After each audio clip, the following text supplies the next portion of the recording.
Morning. Looks like we can get to work at once. The union muscle turned up. They look rowdy. We should talk to them. I mean ungovernable. Martinez isn't exactly enthusiastic about the RCM being here. They prefer to be policed by the union. These men here, men who drink beer for breakfast, there's talk of an armed wing of the union called the Hardy Boys, who are responsible for state policing. I think it's them. I completely forgot. Sorry, I had a rough night's sleep. It's them by the looks of it. Loud and nasty, just like the manager said. One loose thread less to worry about, and one big problem to replace it. That would just escalate tensions. No captain would sign off on it. Solving one murder isn't worth a conflict between the RCM and the Debarders Union. In fact, even the death of 2 detectives might not warrant an all-out war. So let's keep a cool head, okay? Everything points to the Dock Workers Union. The tracks in the mud, the circumstances in Martinez, my preliminary information, which may, of course, all be wrong. One more thing before we do. We don't have to talk to them immediately. We can walk right past them, continue with our business. Good. A power move. Purposefully concentrate on something else first. But aren't you curious to know what they have to say about the murder? They're in no hurry to leave. They think they own the place. Anyway, I leave that choice to you. Whatever you decide is fine by me. Yes?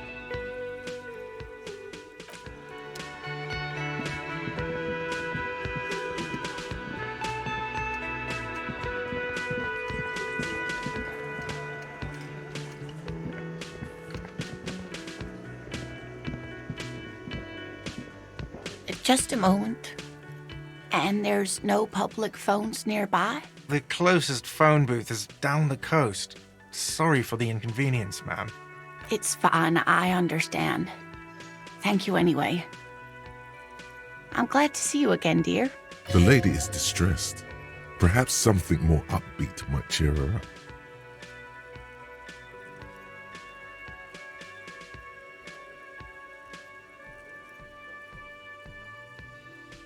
Please don't trouble yourself about me, sweetie. I was just hoping to make a call, but the Whirling's phone line isn't working. A faint smile tells you she appreciates the effort, but at the moment her mind is on more serious matters. The union office probably has a phone, but I can't really get there, or to the phone booth down the coast. And Gary's phone is dead too. To let the young woman who's house-sitting for us know that we may be delayed. Morel, my husband, and our friend Gary were supposed to get back by Monday night, but they're still missing, and I haven't heard from them. I was also hoping she'd heard from Morel. A little missing persons puzzle might just be the thing to take your mind off the hangover. That's just it. This isn't like him at all. He always plans his expeditions so carefully. But you have more important things to worry about.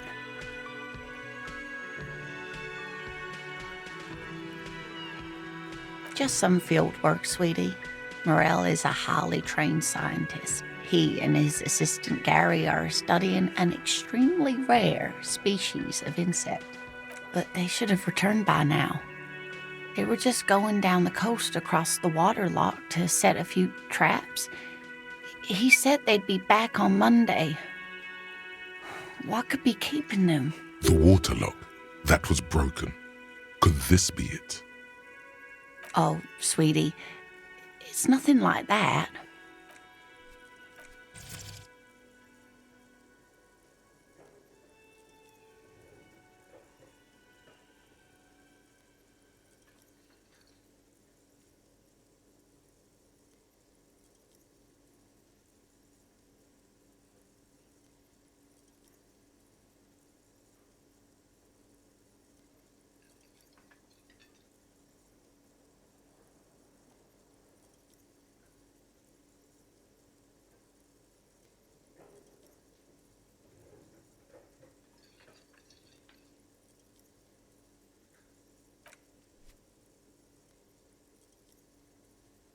Gary's as loyal as they come.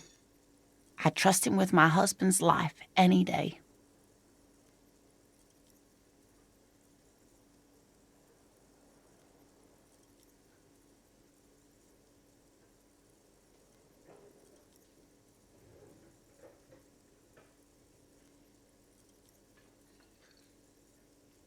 Oh my, what happened to the water lock?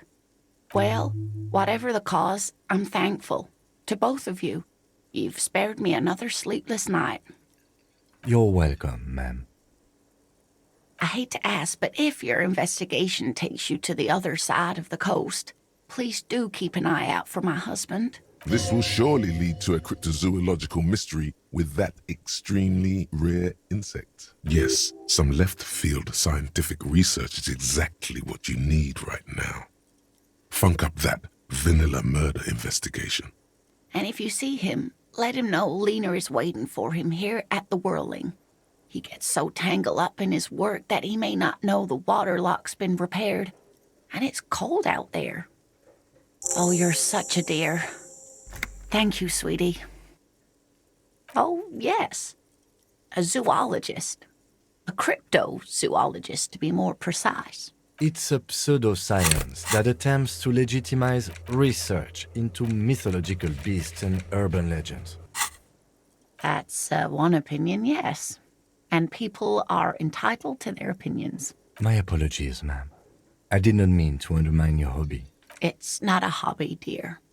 It's a subfield of zoology, one specializing in animal species that are so exceedingly rare that many assume them to be extinct or even fictitious. Searching for such species called cryptids is difficult and often thankless, and frankly, many scientists are too lazy to do it. Universities these days are rarely interested in supporting real research. The quality of research at Revacholian universities has been on the decline, but you doubt there was ever a time when cryptozoology was embraced by the academic elite. Oh dear, I'm not sure where to begin. Well, his expression is slightly grumpy, but his eyes are always bright and curious, like a small boy's. And his palms are quite coarse from all the field work, but he's quite gentle. You can't go around Revachol feeling grown men's hands. If you want to find her husband, you'll need more concrete information. Oh, well, he's a bit shorter than you, but with a larger frame, and he has longish white hair, usually a bit uncombed. You might say wild, even. The lieutenant pulls out his notebook. One other thing, he'll likely have all kinds of field gear on him, even if he's not out in the reeds, just in case. We'll be celebrating our 16th anniversary this autumn. Not the most numerically satisfying anniversary, but I like the less obvious milestones even more somehow. Via dating agency, I'm ashamed to say. I was looking to get back into the scene after recovering from my accident, and he'd just divorced. We hit it off, and, well, here we are. She's skipping over some important parts. Perhaps you'll find out more later. I hope I've been useful. Oh, sweetie, it's fascinating, but I shouldn't bore you with entomological minutiae. The lieutenant gives you a sideways glance. Well, it's a phasmid, technically, but... Ah yes, Phasmatodia, a diverse group of insects whose bodies resemble twigs, leaves, that sort of thing. Ghost insects, colloquially.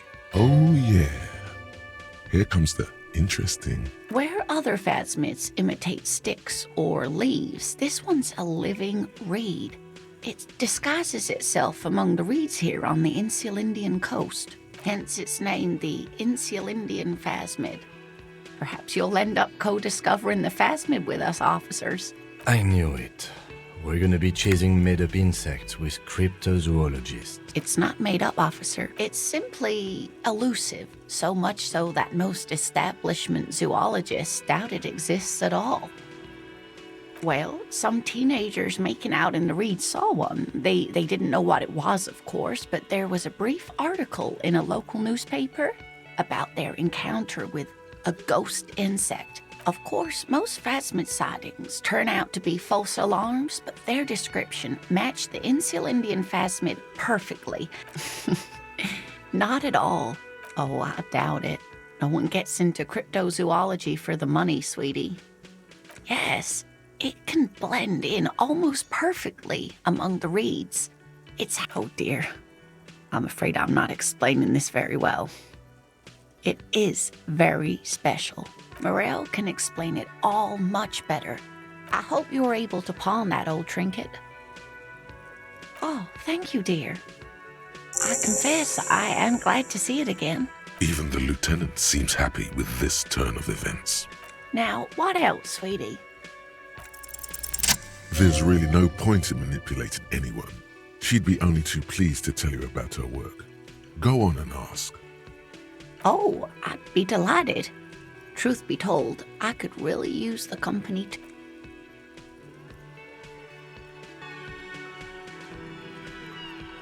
One cryptid, not a couple. One. This won't turn into some kind of cryptid extravaganza. He nods, and as cryptids. Let's hear about all the interesting cryptids. Ooh, tough choice there.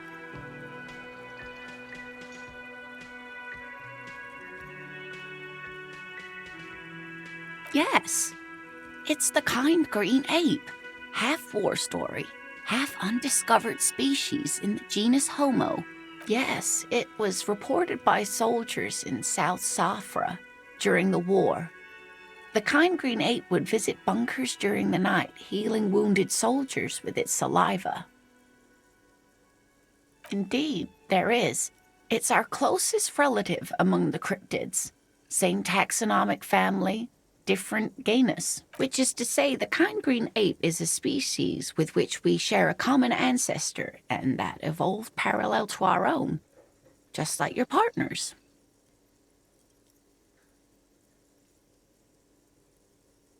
The lieutenant looks at you, pleasantly surprised. Oh, no, I didn't mean to imply that Saelites are inferior to us in many ways. You are superior. For example, your earwax doesn't have a foul odor like ours does. A tremendous evolutionary advantage, I'm sure. But perhaps we've had enough speculative biology for today? Of course, dear. You know... Of course, officers. Is there a particular cryptid you two are interested? Hey, you promised you'd only ask about one cryptid. I'm glad you see it that way. Did we have anything more to do here?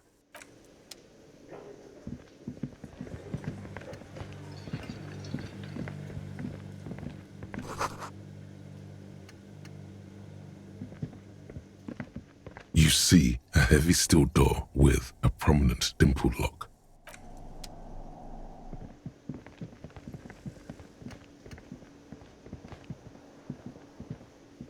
Can I help you? Got the 20 real? Then why are you wasting...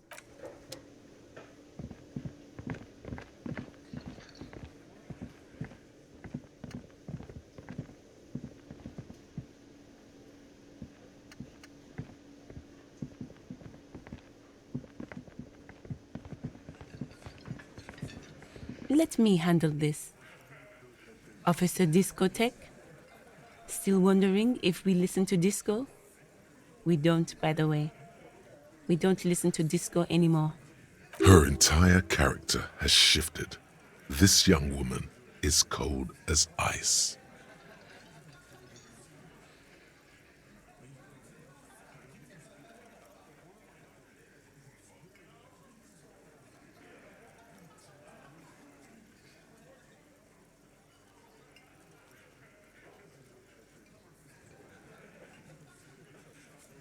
Of course, you were just doing your job. I'm not a gardener, by the way. I'm a legal counselor for the Dock Workers Union. So let's get to it. You're looking for Titus Hardy? You think he has information that will help you? Maybe he does. That's Titus. Talk to him. But know this. I'll be keeping an eye on you. No strong arming. Nothing official. The District of Martinez does not recognize your authority to make arrests. It doesn't matter if you recognize our authority. We will make an arrest if we have to. She says nothing. Her glare speaks for her.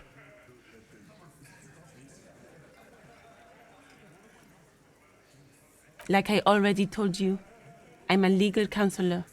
What you want is of no significance, officer. Don't test your authority. In Martinez, you are no one. She looks as if pondering whether to... A Nordic dance music. You wouldn't get it.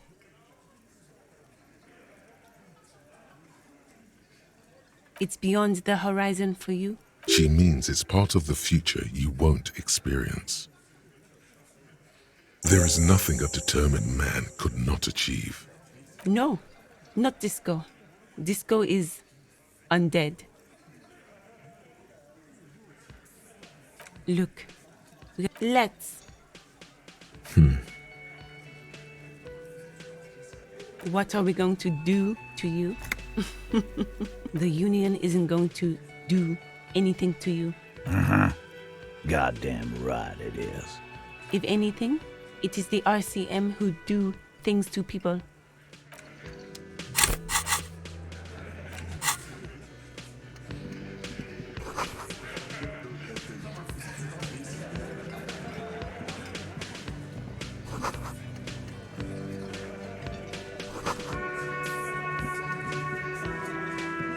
Behind the dockworkers, a ceiling-height window. The hawthorn branches scrape the glass like bony fingers. There's a little slide panel up there to let some air in. No need to open it in spring.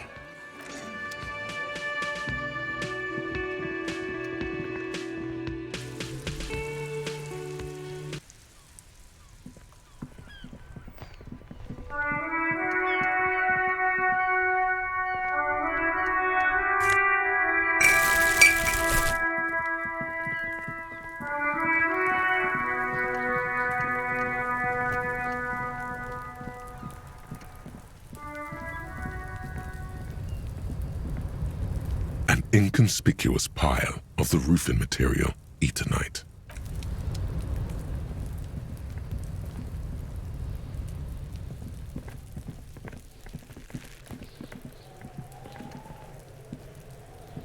Fuck, does Kuno care?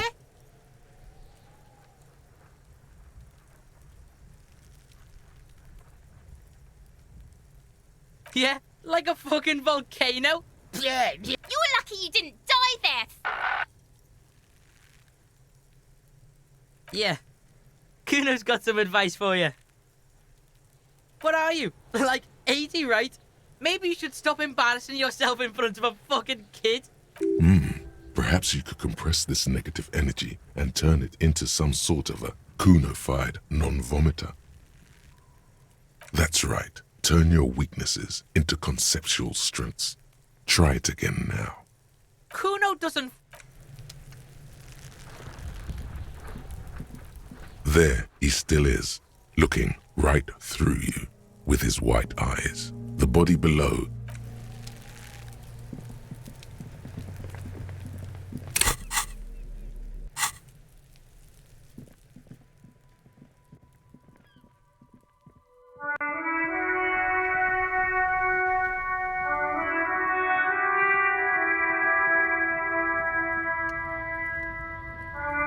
Looking for something, Hunt? No, he's got a smoke right there in his fucking hand. Snatch that shit out of his fat fingers. It's my last one. Sorry, hold on.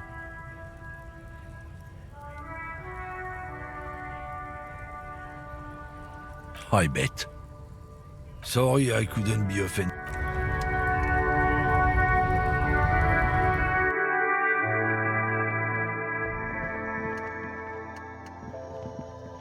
The tear machine stands in the corner. Your bottles clunk into the machine, and the money appears with a... You're 100% sure you got special Hobocop money for that tear. At least 100% extra tear money. If the numbers on the machine told you otherwise, it's a lie.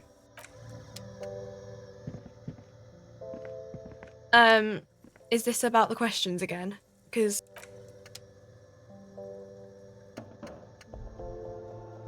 A colourful display of cigarettes and alcohol. Again, I'm obliged to inform you that both alcohol and cigarettes damage your health.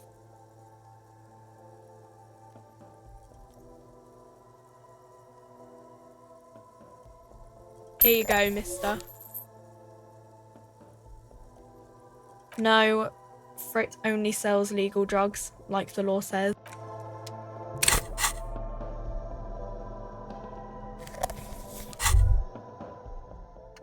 There it is, a brave little army in your pocket. The 1st Smokes Platoon. 20 brave souls standing in salute. You picked the best one. This soldier is fat and succulent. What are you waiting for? Light up.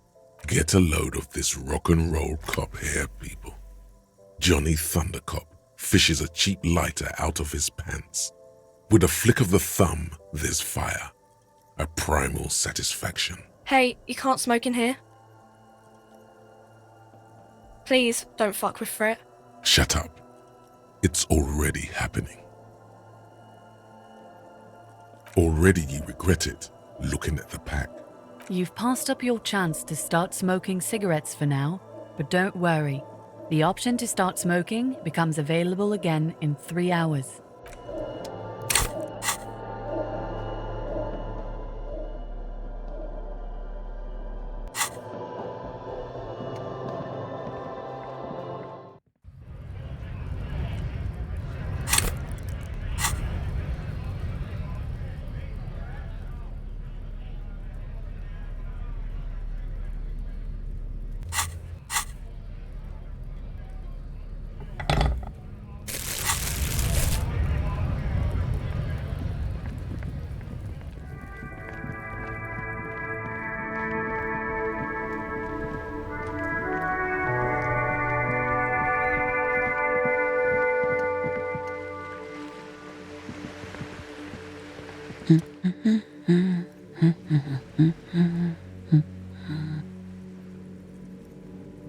Yes? Hello? Me? No one. She doesn't really want to be disturbed that much. If she's such a working class woman, why isn't she working? Not all the time. Right now I'm browsing books. Even a working class woman needs something to read.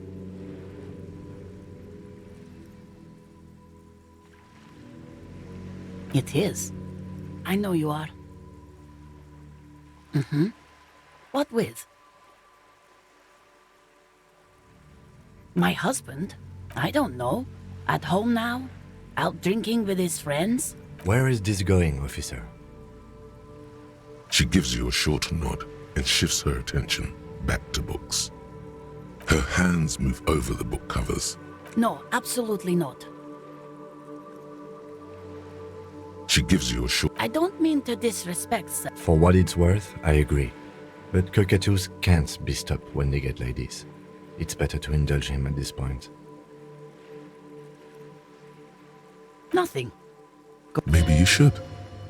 What if the cockatoo is your astral captain? Or your heraldic bird? Wonderful. The store is open. The woman before you, not...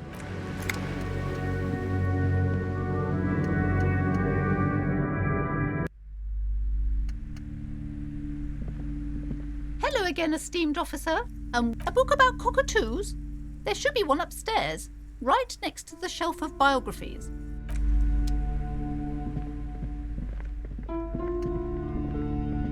A sulfur-crested cockatoo sits on the cover, its beak slightly open.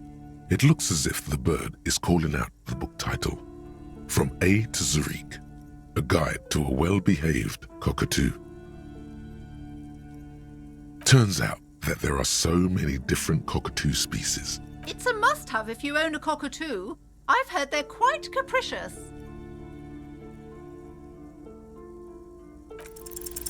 You wait for the storekeeper to be distracted. When she's not looking, it's quite a challenge. But eventually, the guide to the cockatoos is yours.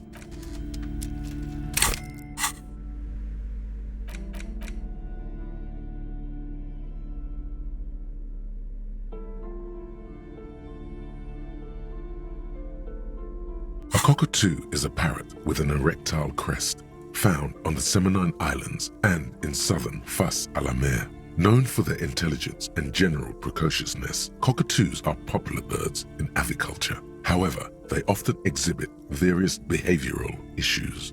This book talks about the delicate nature of toos, as well as introducing some of the most popular species among the bird enthusiasts. The funeral cockatoo, the major majestic cockatoo, and the most common bang-bang cockatoo. Where to even begin? All cockatoos are known for their needy natures, requiring attention for at least 2 full hours a day. They love to talk and have been described as lovable clowns who just don't know how to wrap up. Pet owners also report moodiness, loudness, and hostility as recurring issues. If left unsatisfied, cockatoos may scream non-stop, pluck their feathers, or become aggressive.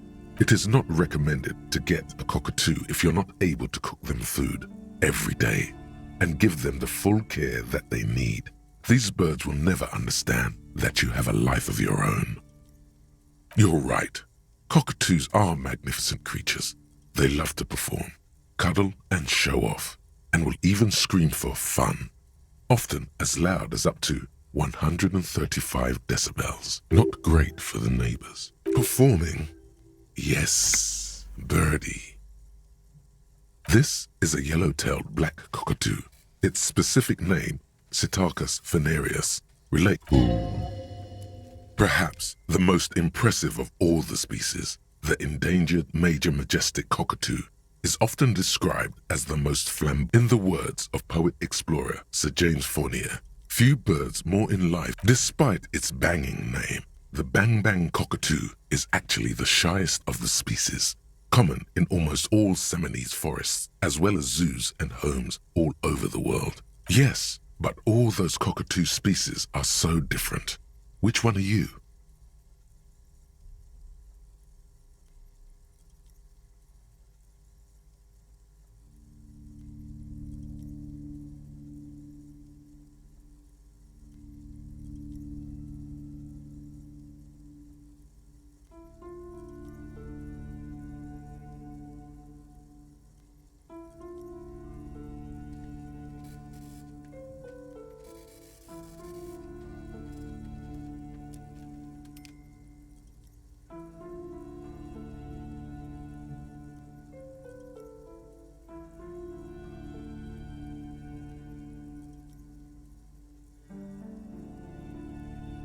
You're right. You're a fuckatoo embodied. This sorry-ass bird belongs on your heraldry.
We're still waiting for a replacement for the bull you sent sinking. Ah, yes! Oh, absolutely. At the mercy of a cocaine-snorting tyrant who emptied the treasury so he could sleep on a bed of gold. A superpower, feared and respected. A testament to what this country can be under the leadership of a true king. Someone who knows decisively, without fear of offending the sensibilities of the frail and weak-minded among his subjects. This is something the insurgents never understood. A nation is only as strong as its leader. That's why it was such madness to try to... Don't get started on that again. What happened, happened. The Carabiner doesn't reply, but his entire being could... Right.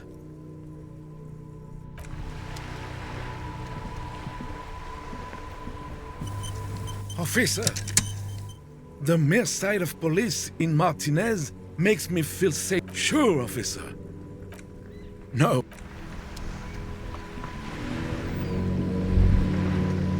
There. Working class drunk. You know what this means, right? Cracked it. All in a good day's work. What do you mean, what did I crack? Look at how working class that drunk is.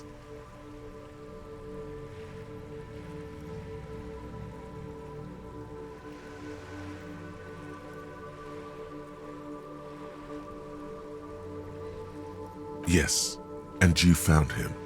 Now go and tell the working class woman. Protect and serve, recruit. Didn't she repeatedly tell you her husband isn't Misindo?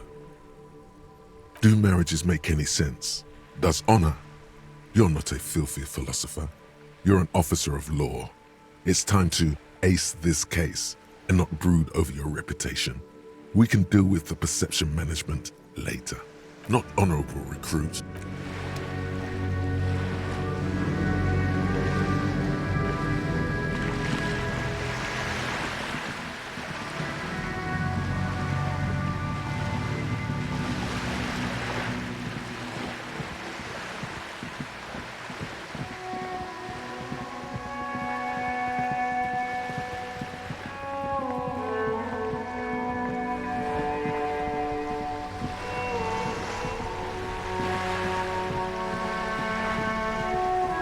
You're back. Good. What can I help you with? More lessons in basic reality? These are unimportant times, Detective. You and I were born after the dust had settled. 1,000th of a second too late. For the big time. The revolution. It's quite easy. Every 100 years or so, our species gets together to decide what's next, who gets shot in the head, and who gets the mineral rights. It's a real kerfuffle. Those would be the communists. Generally speaking, 40 million people got shot in the head during the World Revolution. But the communists, they all got shot in the head. Oh, and the anarchists too. They shot them well. So well, one forgets they even existed. Did they ever? Before they got shot themselves, they shot 2 million people. Yeah, it was a kerfuffle, all right.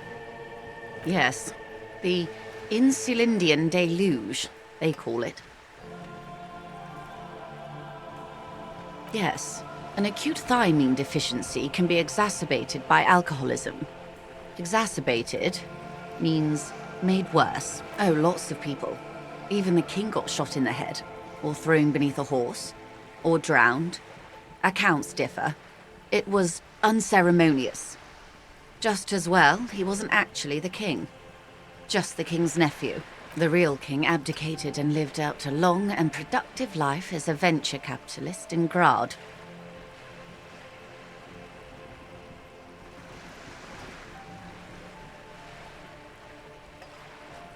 Yes, King Guillaume had a nose for bad PR. He ran before it. What is the expression? Went down? Anyway, Gil got out alive and his nephew Frisell got shot in his place. Him and tens of thousands of his wonderfully fascist kingsmen. It was a wild time. The liberals got the mineral rights. And by mineral rights, I mean everything. Liberals are usually middle-class people, Detective. or the remaining gentry, the beneficiaries of the pre-revolutionary arrangement. Some were rich enough to stay with the Constitution, with monarchy. Big mistake. Others bet on the revolution. They were called the ultras or ultra-liberals. They fared well. They didn't win so much as survive. We were the last ones standing when the war ended. Everyone else got shot in the head, remember? We. She's one of them. Of course. To foreign intervention. The coalition. Those people really took the mineral rights. The liberals took everything that wasn't nailed to the ground. The coalition took the ground. The ocean, the laws, and the people. The coalition of nations. Grad, Mesk, Vesper, Messina, Oranje, and Sur-la-Clay. The armed center of the world. They landed here and ended the revolution. It was the moralist thing to do. The moralists believe in keeping everything exactly the way it is. They believe in mineral rights and not shooting people in the head. At least not in the same manner and volume as the others do. They are the long-standing provisional. This is their zone of control. They embolden the RCM with crumbs of the same law they took. Technically speaking, you are a moralist.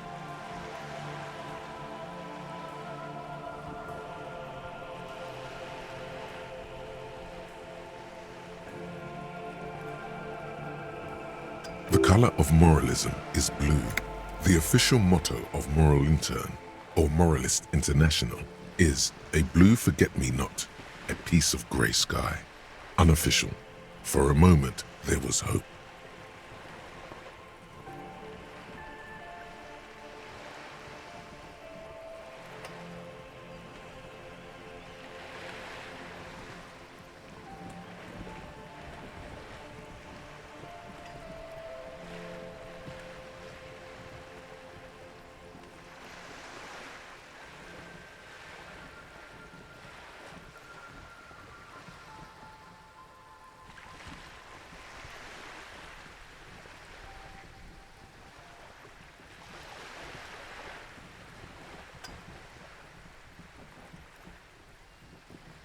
A devout man of the center. Hard to come by. It's good to have someone who takes a moderate approach to head shooting. In your line of work, I mean. The turn of the century revolution? Don't answer it. It's a trick question. The revolution began in '02 on the Isla of Grad, though by the end, nearly the whole world had gotten involved. It wasn't a who, but a what. A pandemic of Zarat, a particularly virulent prion disease, which the authorities in Grad proved unable to contain. Then Mazov came along and overthrew the government. It made people overthrow their governments. Of course not. It was a highly infectious microorganism that destroyed brain tissue. The actual causes of the revolution were material. The pandemic only provided the spark. It was a funny time in history. They discovered transistors and rock music, but they didn't know anything about prions. From Revachol and Grad? Not far. The world managed to cauterize itself. Mazov's government was overthrown in '08, and the coalition crushed the Revachol commune 2 years later. It was the end. Why? You and I, officer. Our lives in the zone of control. Something tells you her life and yours are not that similar. Maybe it's because she has a boat and you have that necktie? A pair of pants? No doubt. But we share the same time and position on the planet's crust. That counts for more than you think. A city-state divided into free market zones under the everlasting interregnum of the coalition of nations, and you, of course, the citizens' militia. The clatter of typewriter keys fills the main hall of the reappropriated silk mill. Precinct 41. Chad Tilbrook presses enter. Outside, Officer Elfboy Williams slams the door of an armored motor carriage. The Zone of Control is the third incarnation of Revachol, after the failure of the Suzerain and the Commune. Modernity. They developed the marvels of the inter-eastlery communication, telematic milieus, radiation, colored plastics. Meanwhile, in Revachol West, the aftermath continues for the 5th decade. 51 minus 8 equals 43. Time flies. The 20s saw a decade of urban war, west of the river leveled, offshore platforms in flames. Still, it's regarded as an improvement on what came before. 08 to 19 was simply hell. The 30s? Things settled down in the 30s. Revachol East transformed itself into the world's largest tax haven, with the international community's blessing. For the first time in a long time, it seemed like things were going somewhere. Yes, and quantitative easing. It was a market mirage, unfortunately. The 40s dispelled it. An Isla-wide hangover, you might say. So, here we are. Welcome to reality, baby. For her to be where she is, Wild Pines Group must have picked the right side. They picked the winning side. That's why they're here, and others are not. Perhaps it wouldn't have turned out that way had I been in charge. I might have bet on the king and led the Pines to doom. I would have sided with the cannons. If you'd seen the calibers of the things, you might have too. Perhaps it's better I was born when I was. 10 of the 14 Indo tribes got it wrong. Feld, Kupri, Tricentennial. So I suppose I would have been in good company. Good question. What would you have done differently? And I asked you, past-less detective of the Citizens Militia, what insight has acute encephalopathy given to you?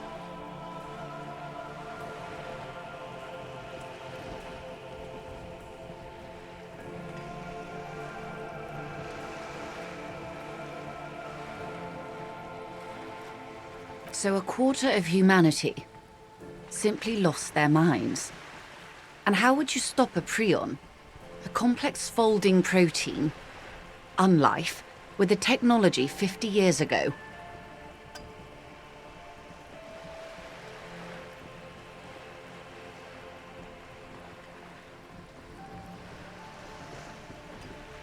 Good hygiene. Really. A very moderate solution to an extreme problem. It's those sort of half measures that doomed the authorities in Grad. When they failed to step up, Marzov and his party stepped in. In this particular case, maybe a more robust state response might have been appropriate. Opinions expressed here do not reflect the official position of the RCM. And what is your official position, Lieutenant? My position, ma'am? My parents got ripped to shreds in the revolution. I would have gone the same way. I was saved by being 2 years old. That's my position. The abattoir. Understandable. They are what they are. Anyway, enough sentimentality. Not so fast. Who is she in all this? Ask her who she is. She owes you an answer.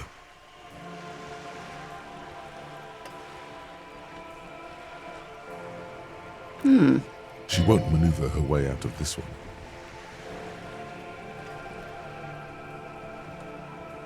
I am the vilest of the vile.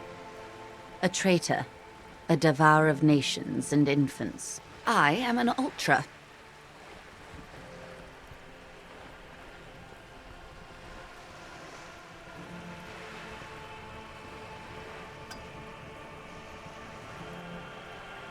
Haven't you heard? I am a nether creature of the Forbidden Swamp, one of those who pushed the king under a shit wagon and betrayed the revolution. I can see you thought I'd gone extinct. No sane person identifies as an ultra-liberal anymore. Not in broad daylight. You're a centrist at heart, a real moralist.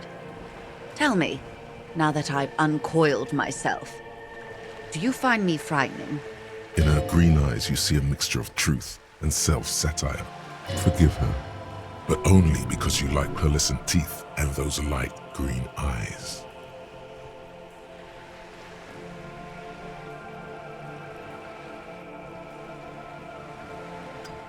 A devil, who being of great charm and guile, sneaketh into the homes of the godly. Beneath her waterproof raincoat and silk shirt is a body imbibed in numb 12 perfume. You are suddenly and intimately aware of it.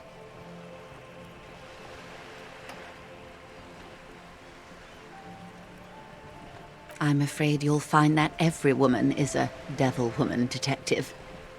There are only aesthetic differences between one and the other. When the dust settled, the Liberals were the only ones left to clean up the mess. By virtue of their survival, they were handed enormous power to shape the future. This was all our last generation managed. With due respect to our overlords, the eternal caretaker government that keeps Martinez a monument to the efficacy of its artillery, I would not have relinquished sovereignty to the Coalition. Not here in Martinez, and not in the Stella Maris or Delta Beachheads either.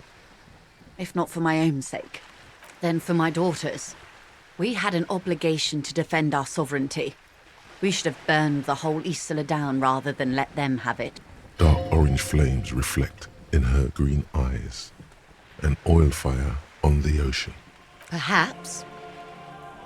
My intellectual vanity will be my undoing. You're no dummy yourself.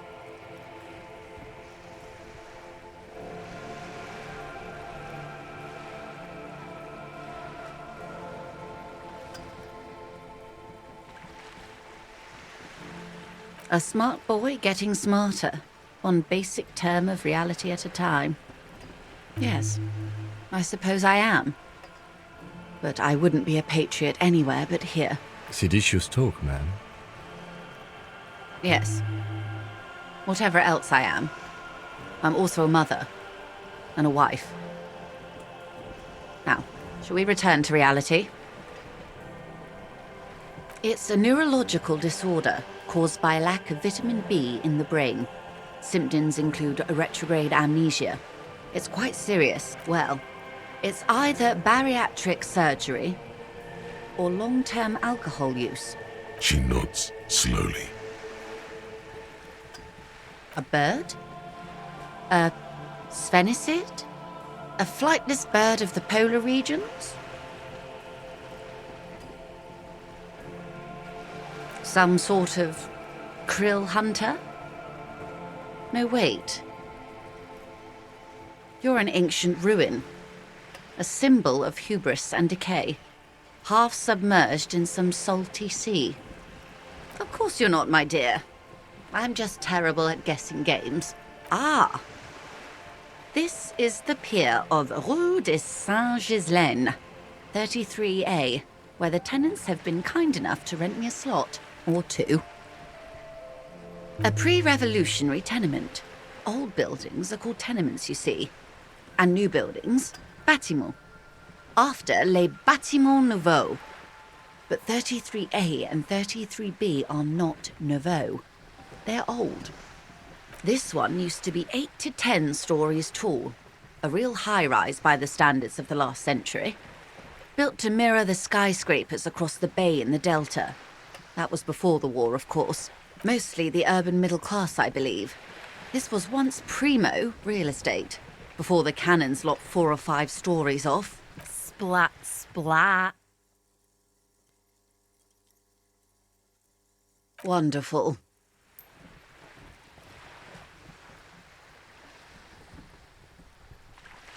The girl in the old lady rags looks like a sullen and rebellious member of a teen infraculture. Yes, you and I belong to the supraculture. We're common, the herd. The music on the radio, the food in the chain restaurant, those are all too popular for the girl in the old lady rags. She prefers a fantasy world, an infraculture with its own dress code and vernacular. It is an illusion, I'm afraid. There is no refuge from the supraculture. I can't. That's how simple it is.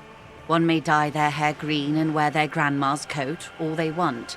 Capital has the ability to subsume all critiques into itself. Even those who would critique capital end up reinforcing it instead. All right, what next? Suddenly, you're not so sure you're part of the supraculture. And what would that be? I can see that, yes. I dabble in those dark arts myself, not so long ago. I assure you, it was a thoroughly supracultural phenomenon. All permeating. Downright mandatory. Nothing infra about disco, baby. Those days are long behind me. And even in the early 30s, I would say I was more of a new girl. Disco was a minor, but still enjoyable facet of the whole thing for me. The new. A cultural era. And the name of the decade it ravished, the 30s. It came out of post-revolutionary Revachol. It was ultra-liberal. It involved lots of partying, as you might imagine, and champagne-coloured everything. By the looks of it, that would have been when you came of age. Now, wasn't it Guillaume Le Million who said, if you can remember the new, you weren't there? Ah, yes. This is not very central to reality, is it? I can't be 100% sure, but I believe he died due to complications from venereal disease. You can't get a venereal disease from that, can you? All of them. I'm afraid no. But then again, one can't be entirely sure. It's all part of his mystique. Ask someone else and you may get a more champagne-coloured take. Anyway, what other basic facets of reality should we discuss? Glad to have been of assistance. The little that I know. Why, yes I am. Of course there are. We're on an archipelago. How else are you supposed to get around? Yes, we are. We are on Le Caillou. Technically, the neighboring Ozone and Fas à la Mer island groups are archipelagos, while La Caillou, by contrast, is a single fertile landmass, the fourth largest island in the world. It is not an archipelago. Okay, if you want to get technical, the point is we're all on islands here, and sail is still the most expedient way to get from one island to another, especially when you're in a hurry to resolve a strike. I haven't seen anyone else drive a souped-up Capri Kenema motor carriage either. Actually, that motor carriage has been specially issued to serve as a patrol and pursuit vehicle. It's for crossing long distances in a greater Revachol industrial harbor. Neither is this. A toy, I mean. It's a machine for crossing long distances in the Bay of Revachol. You need to make this lady admit she's only riding around on this boat because she's rich. Why what? Stop thinking. Take her down. You're not? Okay then. Just keep on admiring the boat then, unburdened by envy. The boat? No. It is called Cor de Leyte 19 because that's the type of sloop it is. It's a pleasure craft. A 19 pacer. My sloop? I'm enjoying this part of the interview. It has so little to do with the murder we're investigating. I really do, the lieutenant thinks. Is she thrown off yet? He's looking at the woman, assessing her. Officer, I assure you I'm... The crowns of her teeth are porcelain, white as the boat's hull as she smiles. Her nonchalance might be related to something called the Wayfarer Act, a law that says she doesn't need a license. Sly fox, you're not aggressive enough to harass her further on this. Good. It's quite straightforward. Someone is using Terminal B to smuggle raw ingredients from the Samar and Isola into Revachol with the Union's blessing. Wild Pines has suspected it for years. Ingredients for what? Meth and dextroamphetamine, GBL and various synthetic psychedelics. Honestly, it might be quicker to say what you can't make from the stuff. Yes. After they clear the terminal, we lose track. The actual production is taking place at various sites in and around Jamrock Quarter, north of here.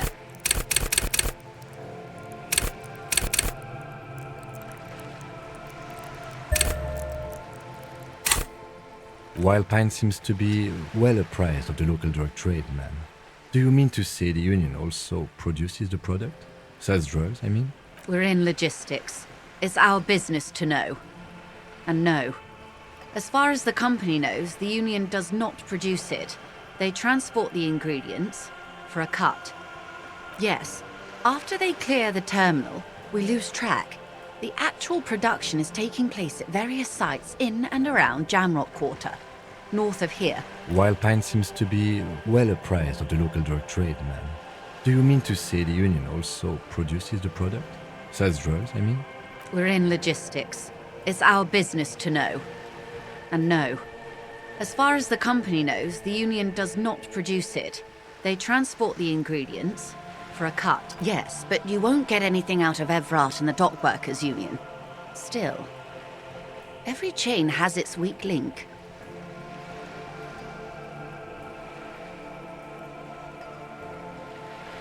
The handoff.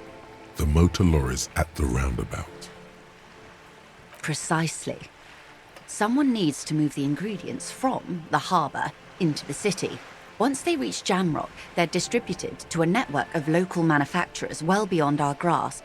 But in transit, they're vulnerable. How convenient that they're stranded like beached whales at that roundabout.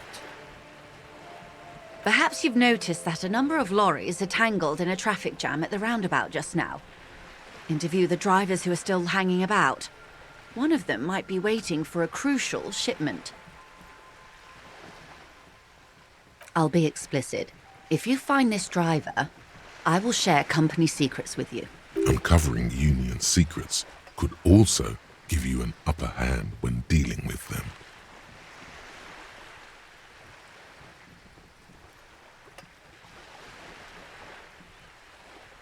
The two might even be connected. Or not. Though, if you have evidence to the contrary, I'm eager to hear it. As eager as I am to share it, Lieutenant, once the job is done, how do you think they're financing this strike? There are thousands of unpaid dock workers going strong for the 4th month straight. There was a shakedown of local businesses preceding the strike.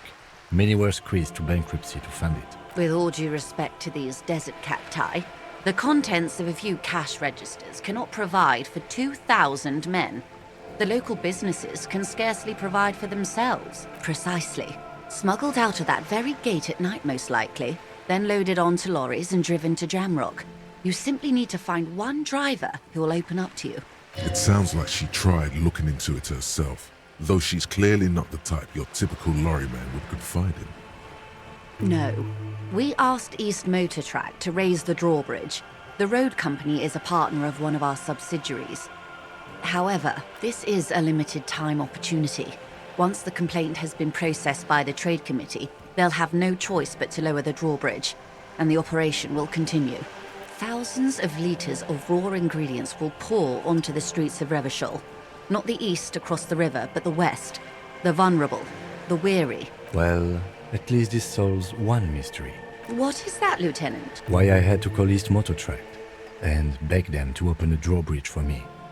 I'd wondered since I first drove in, on my motor carriage. I am sorry for the inconvenience, Lieutenant Kisaragi. We did. On more than one occasion. Apparently, there's some sort of inter-precinct disagreement about whose jurisdiction this area falls under. We know the company has launched its own probe into the Union's alleged involvement. We also know it's come up empty. It's not just the RCM. No one's been able to find any hard evidence. Well, here's your chance, officers. Yes? Excellent. According to my reports, there are at least 3 lorry drivers lingering near the roundabout. Hopefully one of them will know something. It may come to nothing, or it may just blow the case wide open. I can keep the drawbridge up for a few more days at least. In the meantime, let me know if there's any other way I may be of assistance. What's this? We're getting reports of normal? reasonable, temperate political opinions somewhere in Martinez.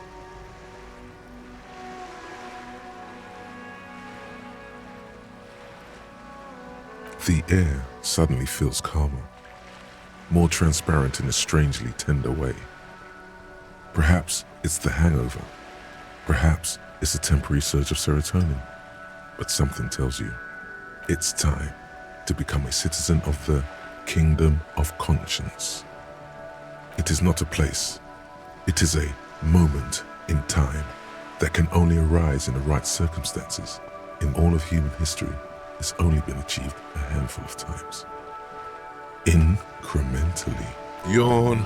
You'd get there faster with a little speed. History's greatest catastrophes have been brought about by people trying to make the world a better place too quickly. That's the genius of Dolores Day. She recognized that progress is meaningless if its gains are lost because of instability. Real, lasting change can only come about gradually, increment by increment. Tisk tisk. Just because you live in the present doesn't mean you have the right to place your needs above the needs of the future. You may never live to see the Kingdom of Conscience. Your children may not. Even your grandchildren might not. But that's no excuse not to keep working. What rationality? What a fucking joke.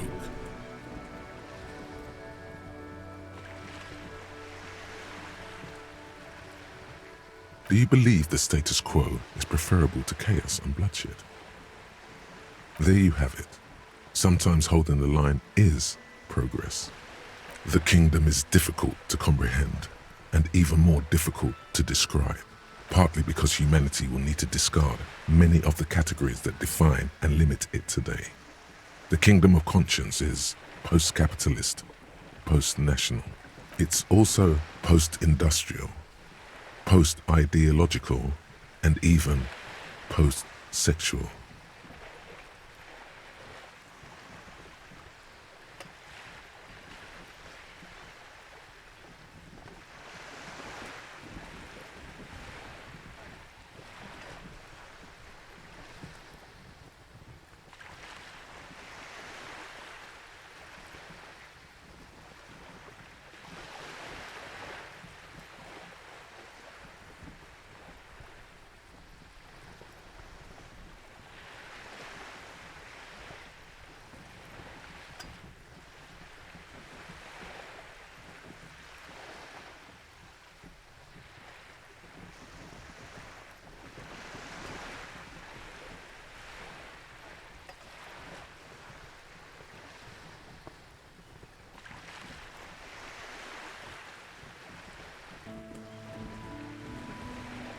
Slow down, Mr. Reasonable.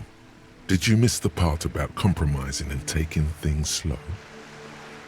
That's right. Remember, real democracy is just around the corner for Revachol. When that real democracy kicks in, a long time from now, we are all going to be so much happier.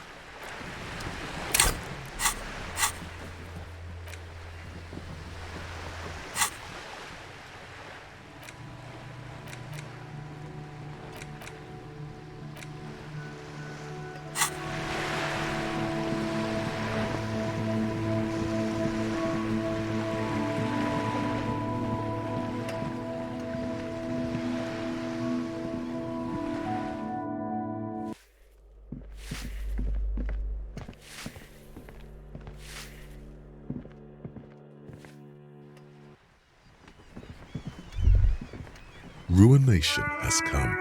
The broken arches betray the once grand history of this building. It towered over the harbor until it happened. A great force from the northeast fired into the city. Heavy artillery shelled the coastline. Fired from the water. A straight shot into Revachol. The tenement acted as a defensive wall against the worst of the shelling until it was destroyed, and they had a direct firing line. The waves of the Martinez Inlet roll over the fallen remains of the building. The dark waters obscure the better part of the remains. What didn't fall into the ocean was used as scrap. What wasn't used as scrap was thrown into the ocean.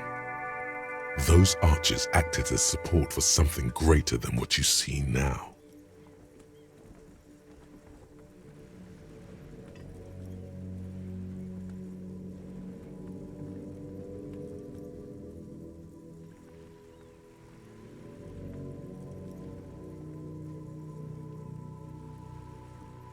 Only 3 stories stand where 9 to 12 once did.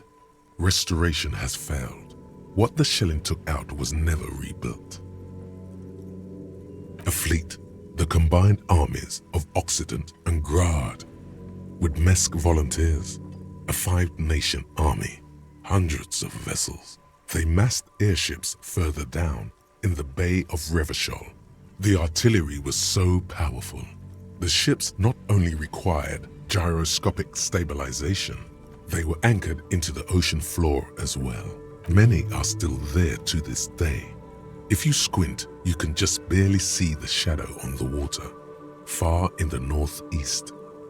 Cannons still ready to placate Revachol. Coalition warship Archer can shoot 50 shells a minute on 20 co-aligned archers. They will reach the city in 58 seconds. The coalition. But that was a long time ago. I think we should move on. It's chilly up here.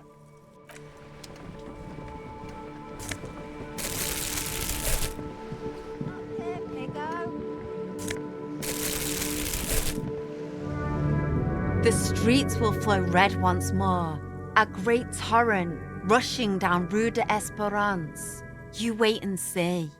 The streets will not flow red with anything. Who are you? I'm Cindy the fucking Skull. What else do you want to know? Date of birth, blood type, the last time I was tested for Hep C. Go where? Accosting a miner? Listen to your partner, pig man. Keep your grubby hooves off little old ladies. A brush, an artist. The red splatter is urban expressionism. That smell coming from her paint bucket. It's not paint, it's heavy fuel oil. Red-dyed heavy fuel oil is only used in government vehicles, or at least that's the idea.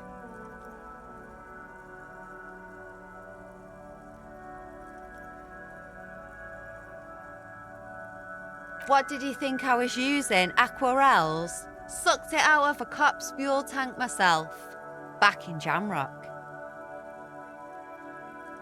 Something to think about next time you're driving around in your pretty little piggy carriage. The lieutenant is desperately searching for another handkerchief.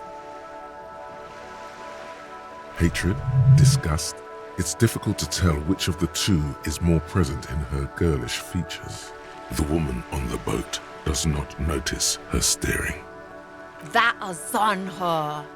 Someone's got to keep an eye on her. On a first-name basis with her, are we? Piggy's moving up in the world. Have you got a crush on her? Aching for an opportunity to defend her honor. Can't you tell? I'm painting a beautiful mural. I haven't really started it yet. I'm waiting for the right words. This place is severely lacking in havoc. Not even the occasional trash can fire to break up the tedium. I thought I'd mix it up, you know. Summon the forces of crime and social chaos. Have you ever tried your hand at graffiti-o? When faced with a blank wall, most people write unimaginative stuff, like pigs go home and Mono is here. We rarely see pigs round here, though. Yeah?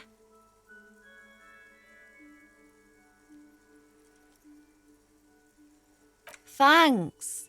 I'm sure the inspiration will come to me now that I have an official RCM stamp of approval. She means the opposite. I ain't no snitch, pigstein. Go forth and forage in someone else's shit. Actually, there is a shortage of people who talk to us in a normal, calm, informative manner. We weren't put on this earth to make your life pleasant. Fucko. Watch your back, ungulate. There it is, a brave little army in your pocket. The 1st Smokes Platoon. 20 brave souls standing in salute, ready to step into fire for you, sir. You picked the best one. This soldier is fat and succulent. Get a load of this rock and roll cop here, people. Johnny Thundercop fishes a cheap lighter out of his pants. Repercussions? There's a high risk of glory, with a mild chance, cool, genius. Smoking makes you into an intellectual. It will help you concentrate a bit. Thick, warm smoke gets sucked down into your lungs.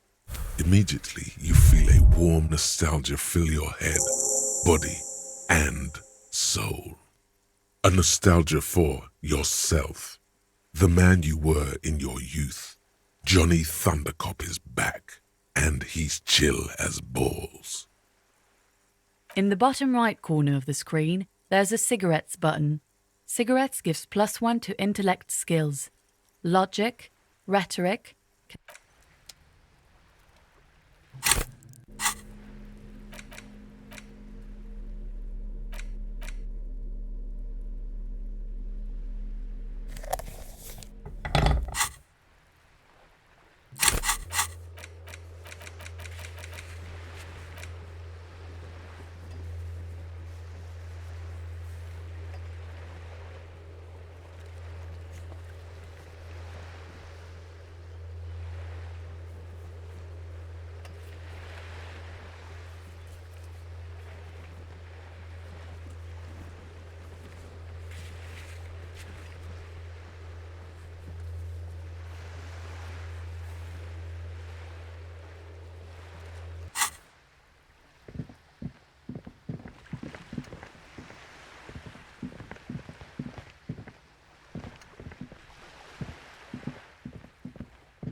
You're back. Good.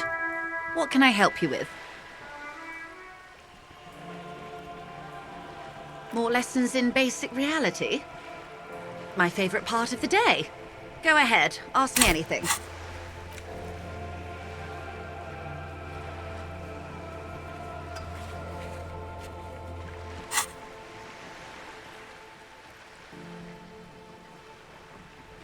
Glad to have been of assistance. What would you like to know?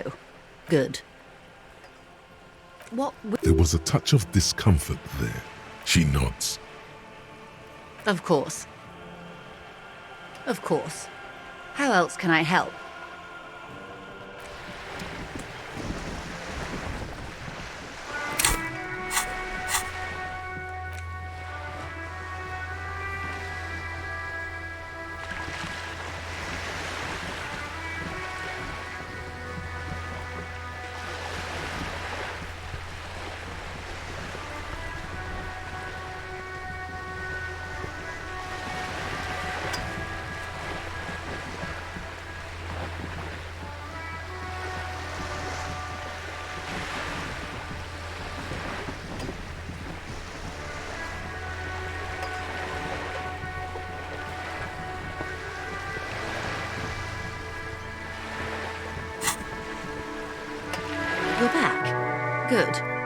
What can I help you with?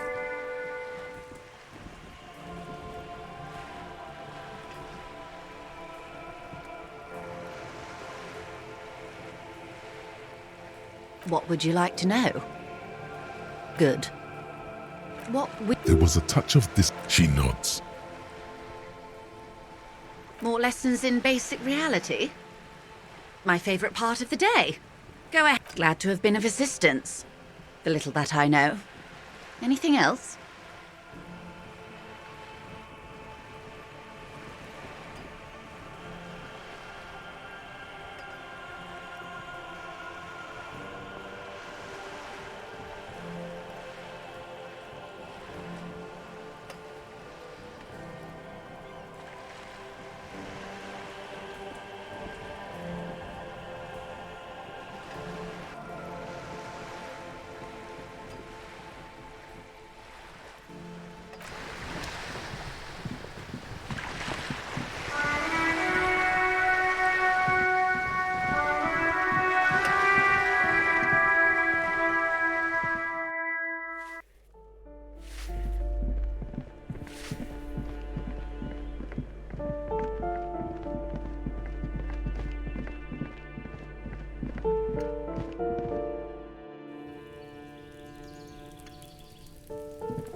This door is made of metal and appears to be reinforced. Number 28. This is where the cleaning lady said the smoker on the balcony lives. Let's see if anyone's home. No one answers. Looks like the young man we are looking for isn't home. I think our best chance to catch him is we should return tonight after we have finished with our day's work. How about 9 p.m.? Sound good? Tonight at 9 p.m., right here, apartment number 28.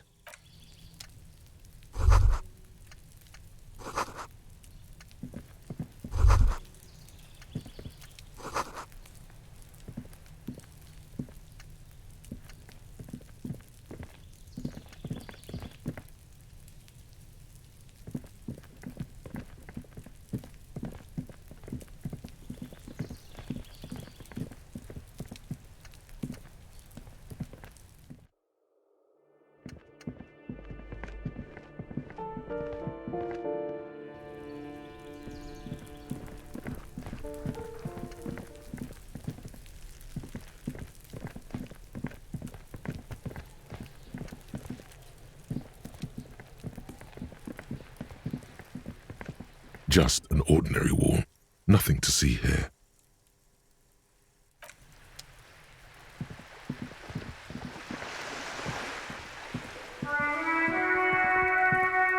Just an ordinary wall. Nothing to see here. Because this is no ordinary wall. It is sublime. Look at it. The shadows, the colors. All the other walls on all the other houses must make a pilgrimage in adoration of this, the uncontested pinnacle of wallcraft, color peeled from the very face of God. O Wall Father.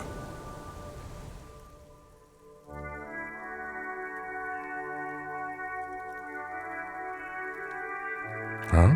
He sounds tired of it all. Cindy the Skull has all the necessary materials. Talk to her. Mm-hmm. Sure. If you must.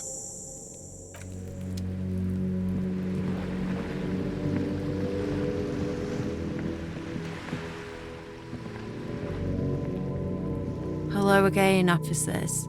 Have you come to admire my mural? Ooh, not only have you found my address, you've discovered my biggest secret. I'm a coal miner. It doesn't have to do anything at all. Nothing does. Like me. The inspiration will come to her once hell is set loose on the streets. It's too calm right now. Does anyone in a city like this? Yes. I keep hoping a shaft will collapse on me. Shoot, Piggy. It's what for?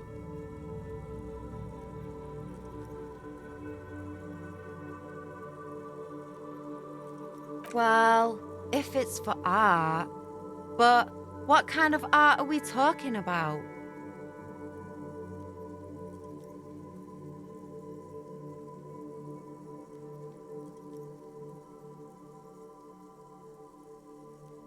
Sounds like you're just about to live out your self-pity, not make a statement. I can't have shit art on my conscience. Yeah, not gonna hold my breath, Piggy. You look like you'd suck at everything, really.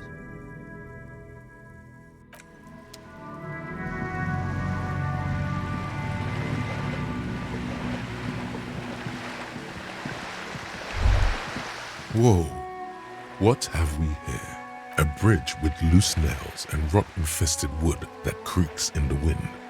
A construction code violation if there ever was one. True, they never cleaned up the war damage. The rest of Revachol looks better, though. The bridge is fine enough. Locals use it all the time, after all. It's nothing to worry about.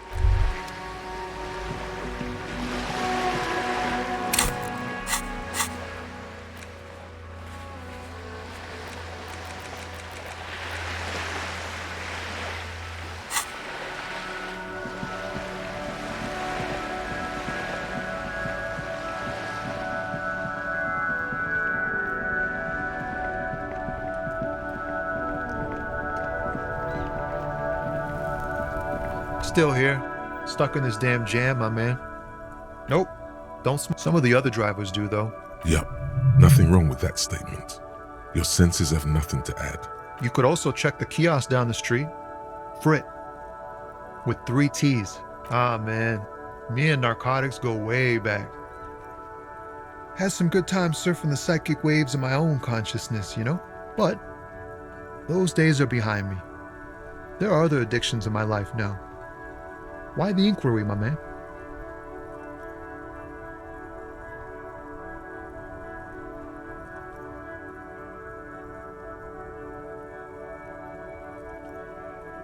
Hey, man, that's serious criminal talk.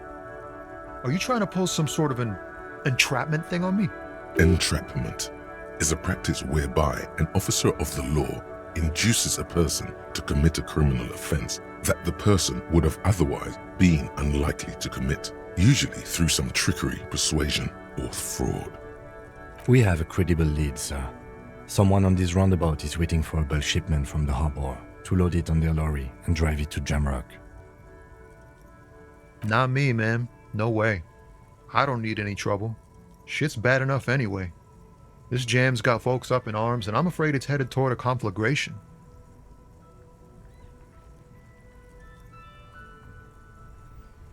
Gotta guard the stuff.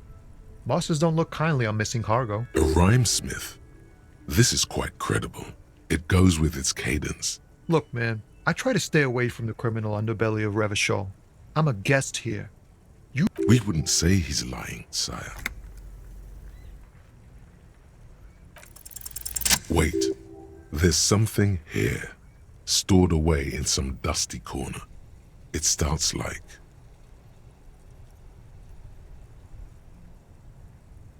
Whoa. What else? Silent communion. That's good. Dang, that's some great shit. You came up with that yourself. Or did you learn it in school?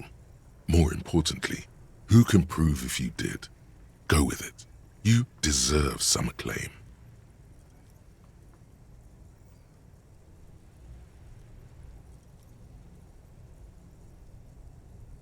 No matter. It's a fine stanza. You're not so bad after all. They're more often in the fists than rhymes, see? Let alone honesty in verse. In a small office behind the old military hospital, hunched under the green glow of his desk light, Officer Hans Blau browses through a test print of his Futurist magazine. It's called The Futurist. The typeface on the header is too small.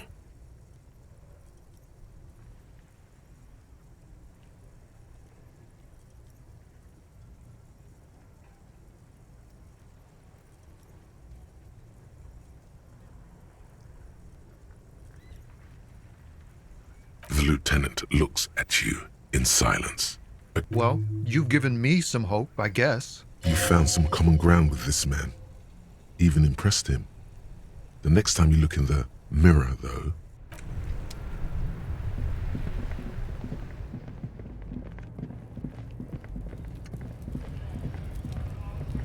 Looking for something, Hunt? Come to tell me to fuck off again? Drugs? They're shit, man. I don't let anything pollute my body. You know where that shit comes from? Sarah Miriza, Safre, Ilmara. They take the money from our local junkies here and then use it to outcompete us in the manufacturing sector. They know they can't beat us in a fair fight, so they have to get us to weaken ourselves somehow. Perhaps it's good to agree to get him talking.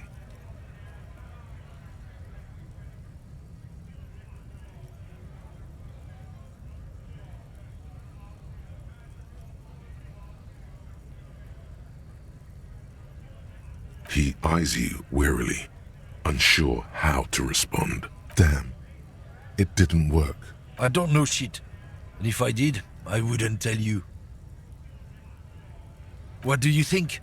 I can't leave the lorry unguarded. Stuff's been getting looted lately. There was a bunch of spilled boxes in the back of a big lorry nearby. Yeah, I knew that guy. He was an honest driver who loved his country. We were having a good debate about genetics at the Wheeling in Rags when some Kip boys smashed his lock and took damn near everything. Since he left, I haven't had anyone to talk to. If they were getting drunk inside the Whirling in Rags, how could they know who broke into the lorry? What? Aren't we allowed to say that he's a Kips who do all the stealing around here? That's not road to science, man. Isn't it obvious? Fucking Sealang, that beady-eyed South Samaran. His little side business is a scam. I wouldn't be surprised if he was peddling drugs as well. Of course he's a lorry driver. What? He tell you he's just some simple businessman or some shit? He's selling his employer stuff after he broke the seals on his Humanox lorry. His tribe are natural liars. It's in their blood. I wouldn't be so sure about it. Not until we've heard what Sealang himself has to say. Guess so.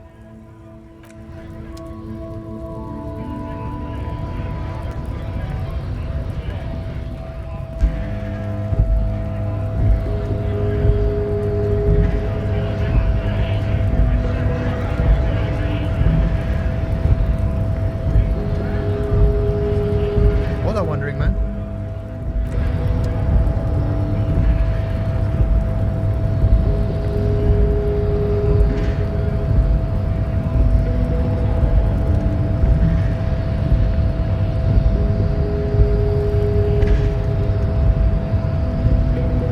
Last we saw, your race was being superseded by the Seminese. Enough with this begging. Bring your troops to the Seminine Islands. The walls will be lined with bottles of Al Ghul, your beloved beverage. There may be a peaceful solution to this. You could internalize Meshahed's race theory. He would take you as one of his own. Well, not as such. What you do with the mastery of advanced race theory is up to you. You could reject the findings, sure, or accept them and become an advanced racist.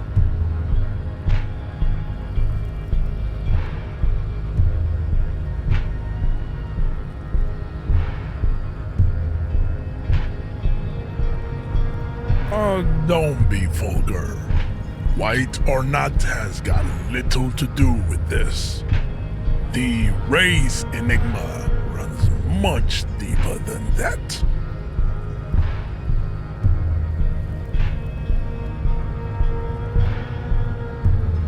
Mr. Clare is a man of vision and means.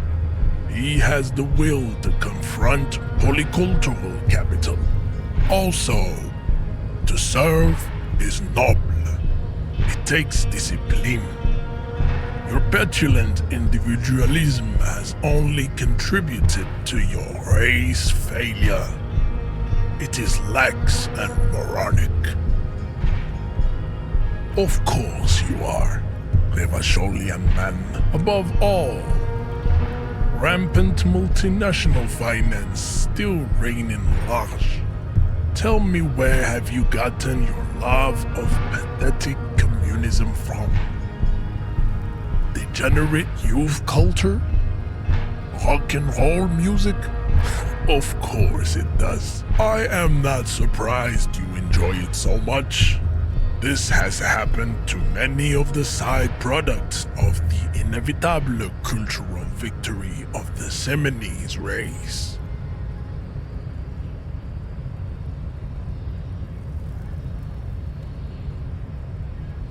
The South Island race, haplogroup A4A. We are the rightful masters of the Insulindian archipelago. We descend from the Areopagites of ancient Pericarnassus and arrived here 4,000 years ago. We are the future. That is all you... I am a descendant. The narrow streets of Ulembuir are with me in my genetic dreams.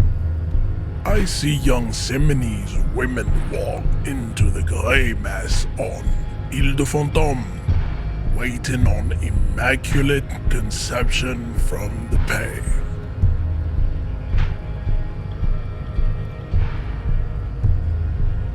No, I have heard about it. He would be appreciative if you did not further chase this line of inquiry in front of the women.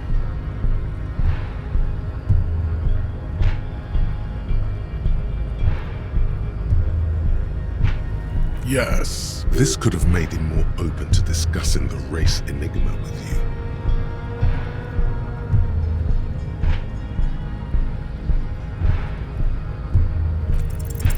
Ask what kind of races there are first. Classification is core to this stuff.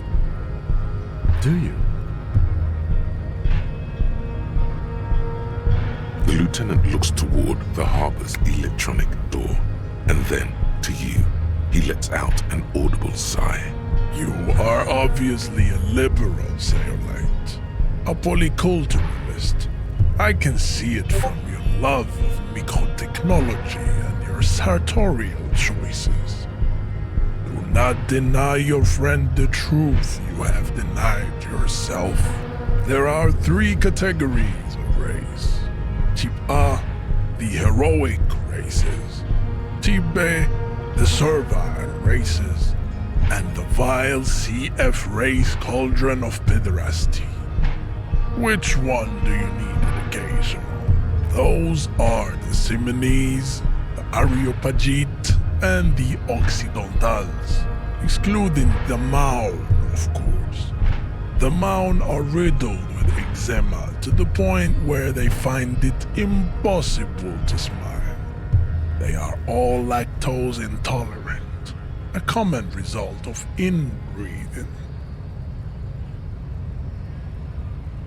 A receding genetic pool has led the Maun on reprehensible street parades in Maun cities like Stadskanal and Vredefort, wearing wooden clogs on their feet and little green tassels on their hats.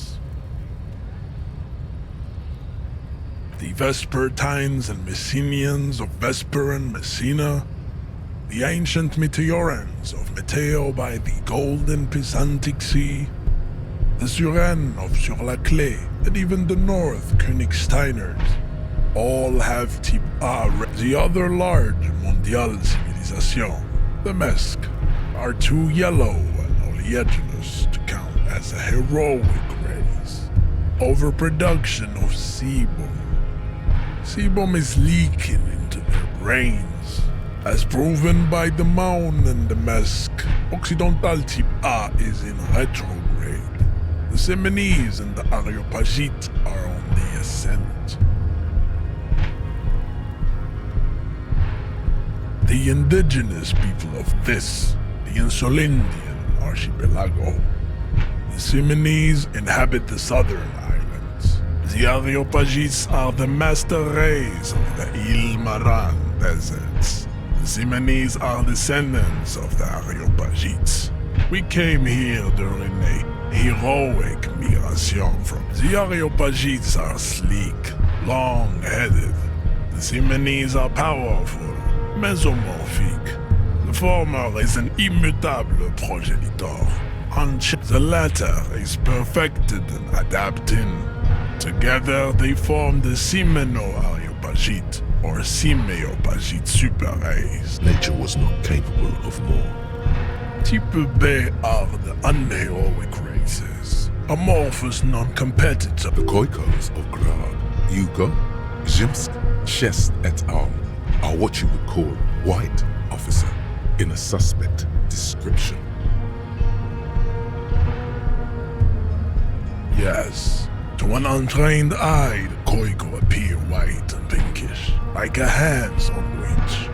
But look into their eyes and you will. Pinkness is a racial quality that has to be earned through centuries of advanced ballistic warfare and cultural domination. The Khoiko, the countless micronationalities of Grad, are... Wouldn't he be one for ethnostates?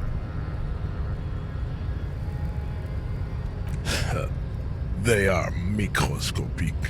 The Semeno-Areopagite superstate will cover the entire remaining planetary crust, uninterrupted. From all its leaders will be the genetic epitome of the Semenese and Areopagite stock, elected by nature. The Revacholians, halfway between Type A and the racial cauldron. Too mixed to know right from wrong. You tried your degenerate little revolution. Is it 82,000 years that we've been recording history? You have very little idea of what is happening, but that seems a little off.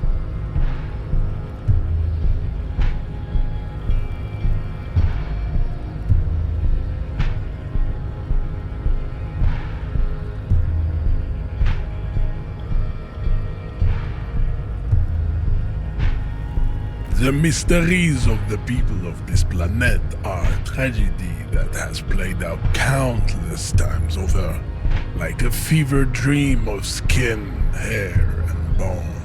The revolution came to Ravachol from Grad, in Zarath-ridden potato carts. It is literally an illness, a prion disease that leaves the parietal and frontal lobe ridden with holes. As the revolution is fatal familial insomnia, a hereditary prion condition passed from the Khoiko to the Occidentals. Enough of Type B mediocrity. Types CF are a museum of failed chimeric experiments and tragic maladaptations. They are tortured creatures waiting to be put to sleep. Your morbid interest in them worries me.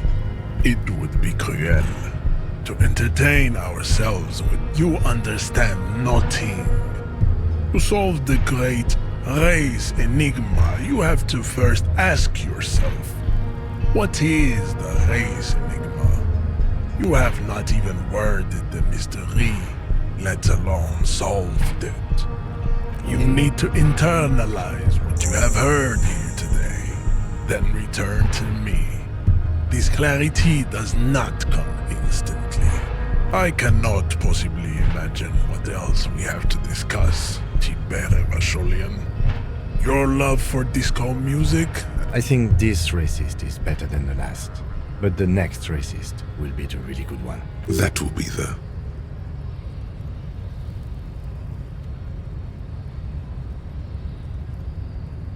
He will grant us 3 wishes. Your pedomorphic friend has quick wits.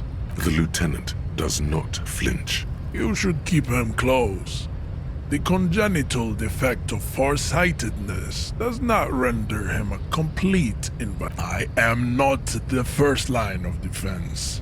I am the... You pick up on something artificial in his tone, like he's putting on an act. The hardy manlets are on the pay of the company. I answer to the union alone. Now leave me be. I must luxuriate in the company. Fine. They have recently fallen under the... Find out for yourself. Interesting. Racists are generally not... I am not like them. I am craniometric perfection. The drawings are precise and look true to their pseudo-scientific ambitions. One thing, however, it is not entirely free of throwbacks in the phylogenetic tree. His large jaw, for example, could be a trait indicative of criminalism. Also, his earlobes. Your silence betrays your inferiority. You do not have a reply. You should...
Shine on these sunglasses lasts a lifetime, officer.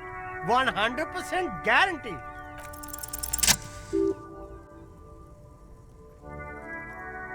Oh, very interesting choice, officer. Very high culture. This is how a sea monster sees the world. You've become a sea monster. Giant, hidden, and strangely tender at heart. Yes. But they also make your soul quiver like jello. So deep. Wow, officer! You look so cool! And they can be yours for a mere 3 real. The lieutenant tilts his head and steps back, eyes narrowed in a thorough examination. You look like a musician. Like a blind musician. But you could do worse. Take them if you want.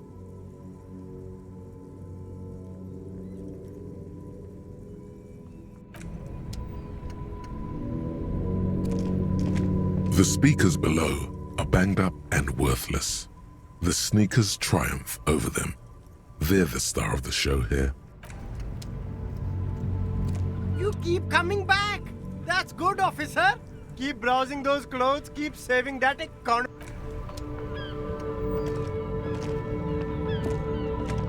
Everything's still cool here, officer. Drugs? I don't go in for that, officer. Drugs ruin lives. Unless you're into drugs, of course. In which case, drugs are excellent. Mwah! Tasty, tasty drugs. That's very cool. A lot of the coolest detectives do drugs. Sadly, I don't have any drugs on sale. Or at my home, or on my person. That's even cooler. You investigating that and all. But I am not a lorry driver. I'm just a street vendor. A blatant lie, sire. Yet he tells it with such conviction. We'd believe him if we didn't know better. Who said that? It's the fat racist, right? I bet it's him. He has an agenda against me because I'm an immigrant who works harder than he does. He's a hater. So you admit you're a lorry driver? No, I just said I work harder and he's an asshole. I'm okay. Maybe I'm a lorry driver too. A little. But that's not the most important thing about me. That's my day job. This is my dream.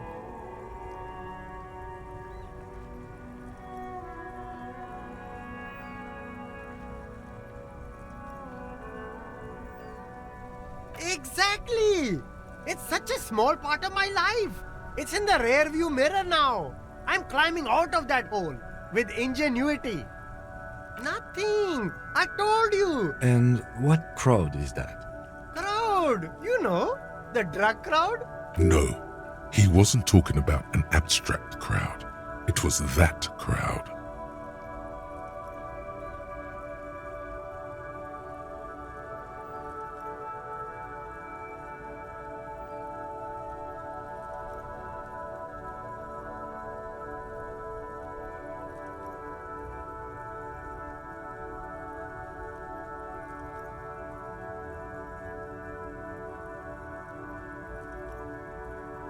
No use. He's not telling us. He's too afraid. We need to take him to my station and ask him there, after we've called his boss. Okay, look. There's bad people doing bad things here. That's all I know. Please don't get me into this mess. I spent 15 years working my way up. Here we go. There's a tiny bit of truth on the table. Zoom in on it.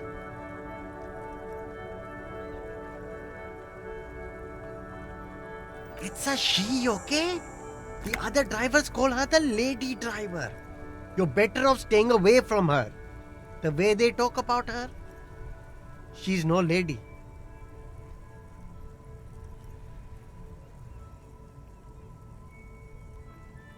I don't know. Maybe. If she is, I haven't gone near her. I don't get involved. I told you. It could be.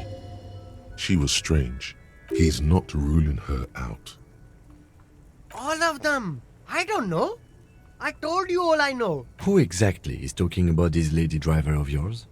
The racist or the other one with the tattoos? All of them. Even the ones who've left. I don't hang out with them. All right. I scored. Let's cap this off with a purchase.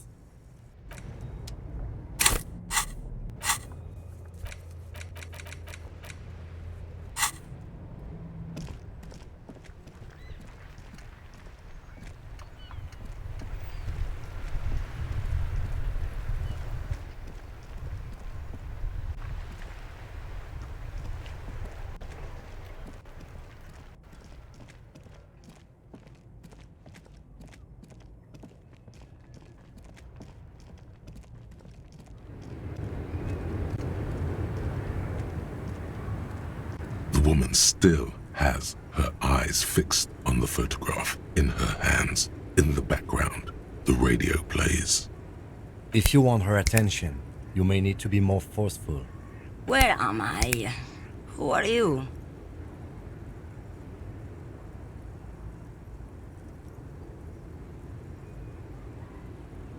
Never mind. I remember now. I'm still stuck in that traffic jam in the 50s.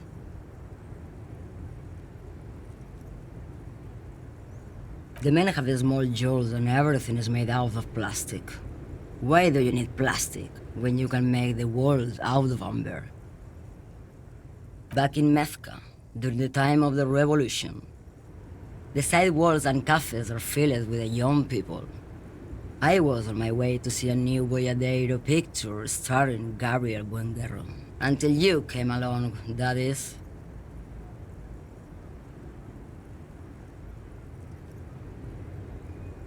I wasn't dreaming. I was there, Loman. It was early spring, and the mine behind the Black Sun had just come out. The posters were 20 meters tall. Everything was golden. While you, people, were tearing each other apart over your petty little revolution, in Methk, it was a golden age. The Republic of Mesk is a massive confederation on the Isola of Muindi, the world's largest state by territory. It's a petrostate, a constitutional monarchy, and, as of recently, an outcast due to its tilt to the far right. This is Gabriel Buenguerro. A strikingly handsome man looks straight at you, his head crowned with a wide brim hat. His hair is dark as an oil slick, and his jaw the most perfectly chiseled thing you've ever seen. This man's got a hold over her, even 50 years later. He was the biggest star of his day. Girls used to faint in the aisles of cinema whenever he came on the screen. And schoolboys used to memorize all of his lines. In all likelihood, it's a world that's only ever existed in her mind. Someone was. They are someone's memories, boy. What difference does it make if it's me or not? They're beautiful. That is all that matters. Beautiful and true. And they will win. They're coming for this, you know? All of this. Why not, Harife? It's not like I have anything better to do in this hellhole. There's something off about this woman. Tell her to show you the soles of her boots. Maybe she was at the hanging somehow.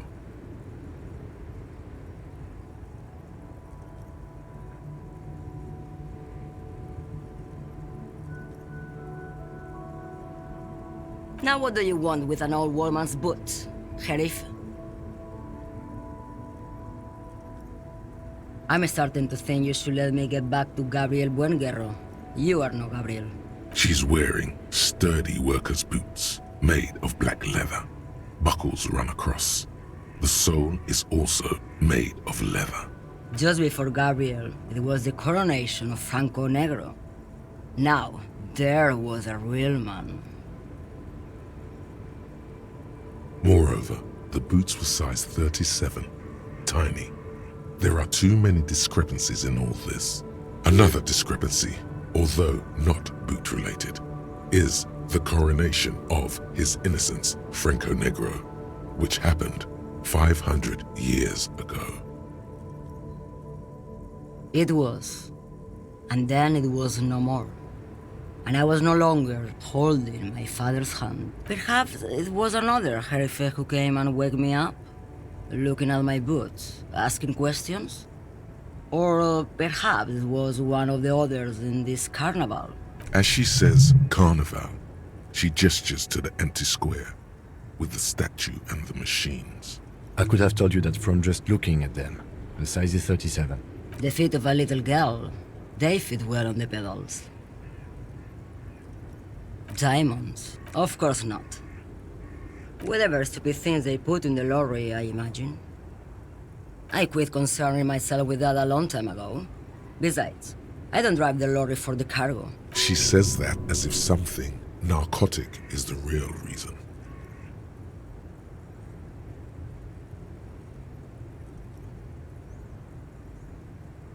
Oh, it's so much more than a high where I go, Herife. It's low. I go to the bottom. Yeah, it's definitely some kick. Some terrible kick in the dark. A sleep kick. Perhaps. Then it's contraband, Loman. What? Do you want to take an old woman in? Be my guest. Bad Hand, Hermenegildos's bad hand, strangled 300 people. What can I say? Some people just really like strangling people.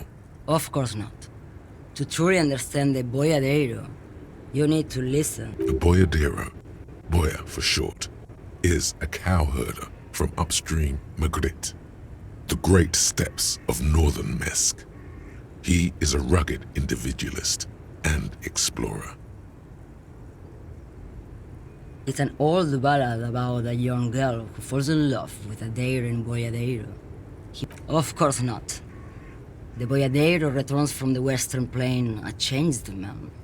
One night, as he and his beloved are out walking along the river Maigret, she pleads with him to give up his riding and settle down. In the background, you can hear the orchestra swell. So the boyadero strangles his beloved and throws her body in the Maigret. Then he rides off, because the western plain is calling to him.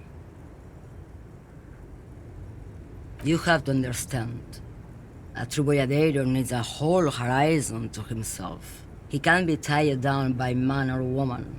His beloved was selfish. She didn't know what it meant to love a boyadero. Did you just call me a lady, Jerife? She clearly doesn't think she's a lady. Don't repeat it. I'm not that either, Jerife. I've gone too far from it all to remember what was between my legs. It doesn't work like that on the long haul. I'm only terrifying to small children. Yeah, it's not her. Believe me.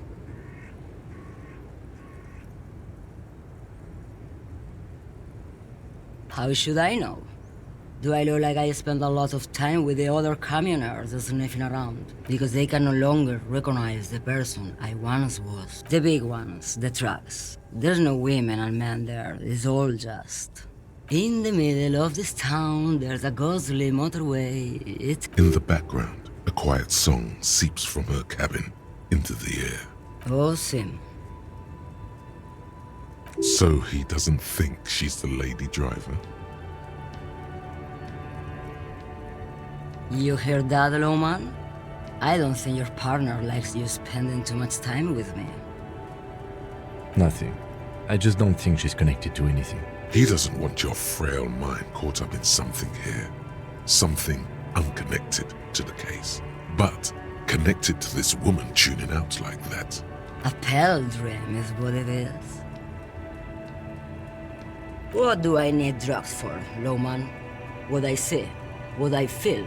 The great adversary, no drugs can compare. If you don't know... Maybe if she thought you're corrupt. You're man, Lowman. What of it? Good. I don't care about drugs. Yes, go.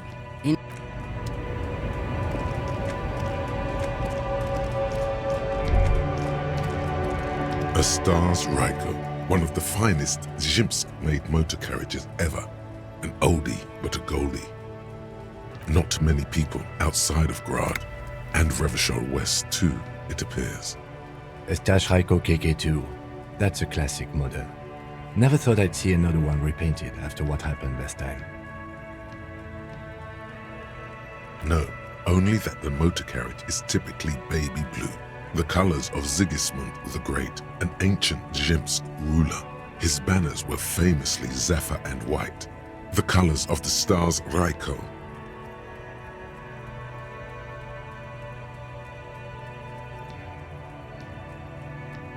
That's, well, yes, exactly it, more or less. Except it was a crowd of them. They said it was an honor killing, Hussar style. The Zhimsk community protested the trial, flying the colors.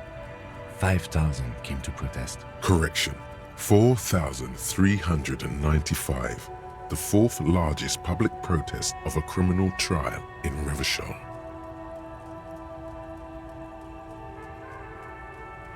I tried to avoid drawing far-gone conclusions like this before actually examining the body, but my initial guess is the two are unrelated.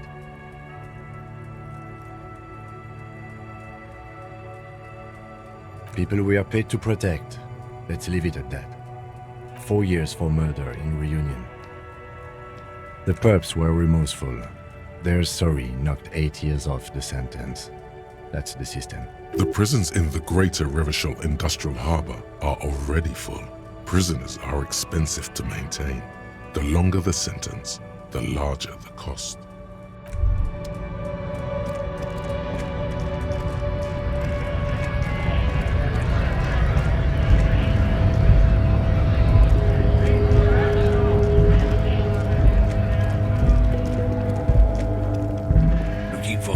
Aunt? Come to tell me to fuck off again? I don't know what you're talking about. He did something. He stole his employer's goods and another lorryman's job. You should be thankful for the tip. Listen up, fuckwits. You don't scare me. You cops don't run Revachol West. You don't run Martinez. You don't run anything.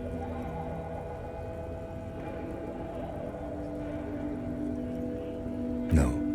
He means La Puta Madre. A legendary, and not in a good way, crime boss from Jamrock. Controls what is probably the most powerful organized crime outfit in Revachol West. Looks like the lieutenant has a plan.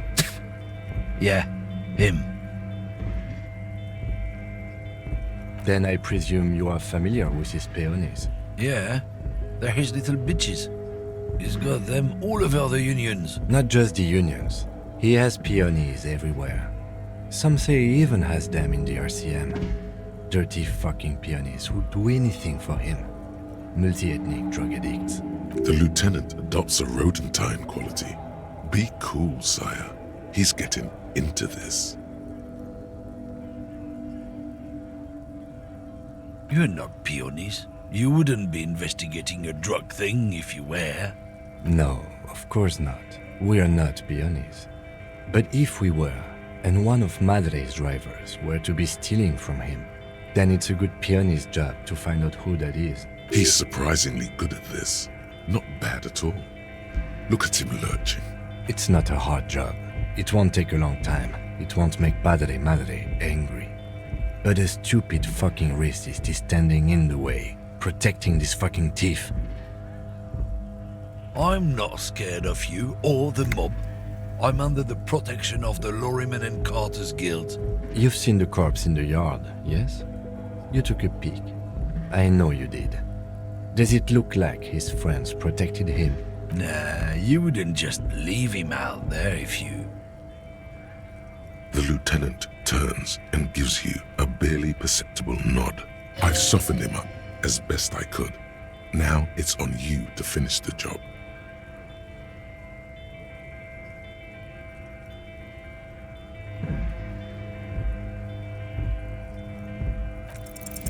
Men like this only respect two things: strength and fear.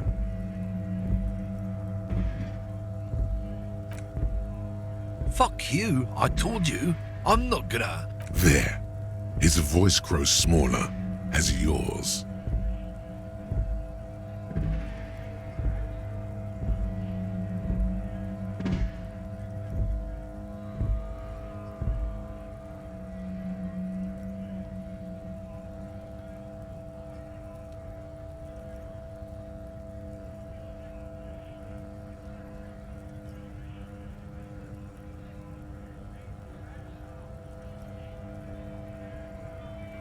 Look, fuck you, man. It's some lorry down there. Green, banged up thing. I don't fucking know who she is. When did she go away? I don't know. I don't even know her name. She just rolls with the fleet and acts like a big shot. Some dyke, probably. I haven't even seen her for days. Past the monument. Down there. The Green Temple. Now, leave me the fuck alone, okay? A small temple by the monument. Green. Let's get into that lorry. The 15th Indo tribe.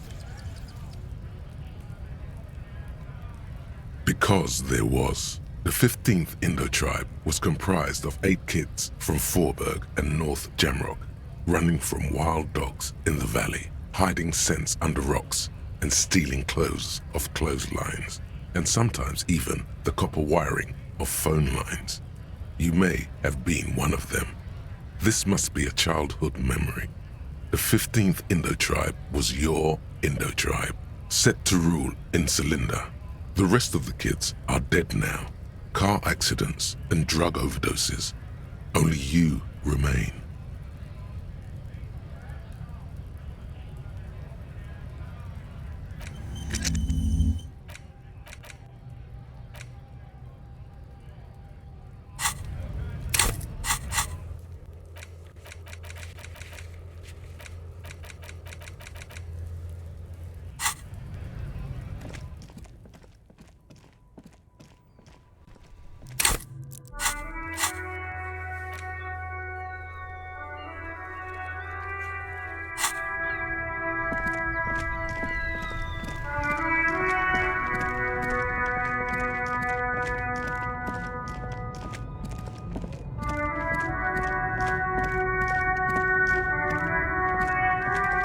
This screen found, A to Z, Contemporain, is parked in the shadow of the ruins looming overhead. It's seen better days. This must be the one he told us about, unless he was lying. The glass on the side windows is tinted and covered with dust. You can barely make out the shape of a seat. The door is locked. The handle looks shiny, like it's recently replaced. Use the pry bar to smash the window. Open it from the inside. I don't know how good it is, but this investigation has taken long enough. We can't afford it to take any longer.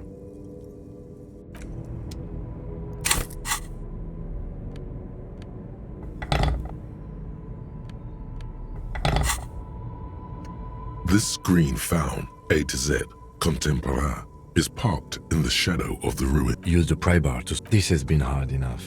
No need to make it any harder. Pry bar in hand, you take a hard swing at the window. A loud, looks like the window might be shatterproof. You may have to rethink your approach. No, it's not shatterproof. Give me that. He smashes it into the window. Droplets of glass fly everywhere, shattering over the lorry floor and pavement. You can just reach in now. It went better than I expected. Open it from the inside. The smell of cigarettes and perfume welcomes you. The cabin inside is plastered with old movie posters. Actresses smile from the walls.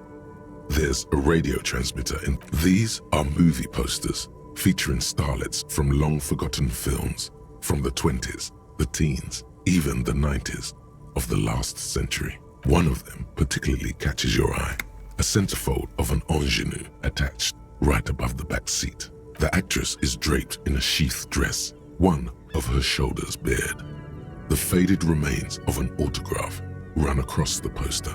Wait, doesn't she resemble someone you know? But you can't put your finger on whom exactly. This is Tijon, a starlet from the dawn of cinematography, less known for her talent than her tragic, untimely death. She wasted away in a drug den called the Door to the River, not far from here on Boogie Street, a mixture of cocaine and morphine. She was afraid of the world, the actresses, and the rare. Looks like the frequency dial is absent. It requires a key to work, but... Strange. There are so many radio stations saved here. Must be over 100 at least. For contacting an entire fleet of lorrymen, for example. This is all shortwave, UW and UKV. Looks like we are dealing with an impressive organizational tool. The nerve center of a huge operation. Doesn't look like it. It's completely inoperable without it. The smell of 1,000 cigarettes. You wedge yourself under the steering wheel to get a better look. Seems like the few tools lying around here. A hammer, a pair of pliers, a rusty wrench. But one odd detail does catch your eye. A piece of sandpaper has been glued to the throttle. Sandpaper adds extra grip. Sandpaper? A novel technique? Yes? Do the honors, he thinks. Connect it yourself. Which means that the missing lady driver was present at the lynching.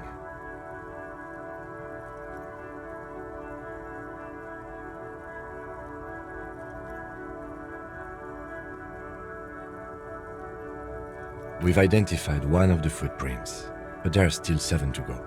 The movie stars are still smiling from the walls. A metallic drawer slides out from the seat. It's empty, except for a folded newspaper. It's an issue of Périphérique from last Wednesday. A piece of paper falls out from its pages. It looks like an article ripped out from a radio enthusiast magazine. Complex mathematical equations explain the basics of something called the Ulan frequency system. The Ulan frequency system? I've never heard of that before. I know of FM, AM, UKV, but... The pull-out tool slides back into it. It closed the rusty old lorry door. Great. I think we got everything. A word, detective? All right, we've finished here. Let's quickly debrief and go over what we found, so we don't do it in front of the company rep. Honestly, I'm quite worried by what we've seen so far.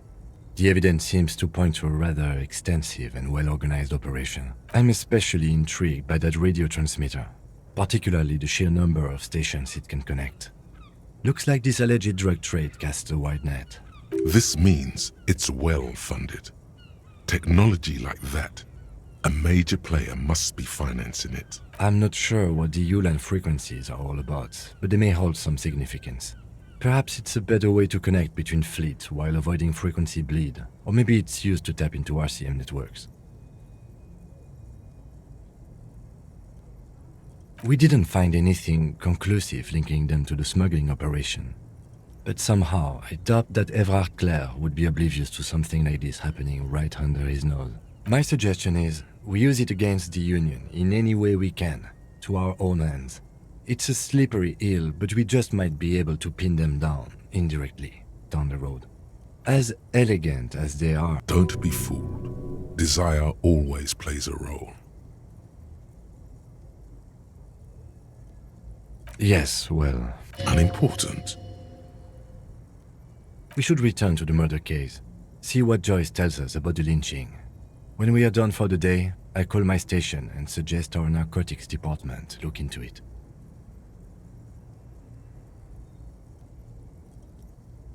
There are more than enough grounds to start an official investigation, sometime later when we are done here. We do not want to get caught in that. The fact that one hasn't started already gives me pause. An investigation, I mean. Especially if the Madrid grouping is involved, and I can't imagine they aren't. All the same, I don't like the idea of internal affairs descending on the matter. Debrief over. Yes?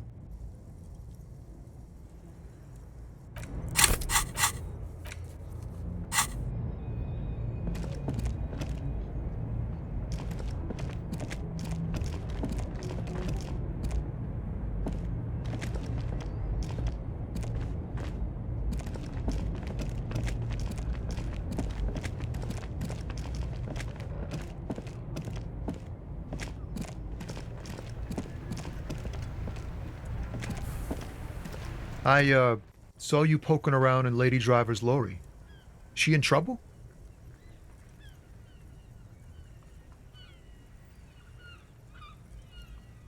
Nah, man. I was telling you the truth. I really didn't think it'd be her. She's okay. Sort of troubled, but still, a nice person. So that's what that emotion was before. It was wishful thinking. What else do you know about her? Nothing. We just talked a bit. About life and stuff. She left me a key so I can park a lorry if the jam broke. So, she in trouble or what?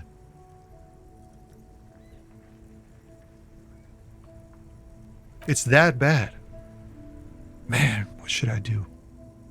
What should I do to help her?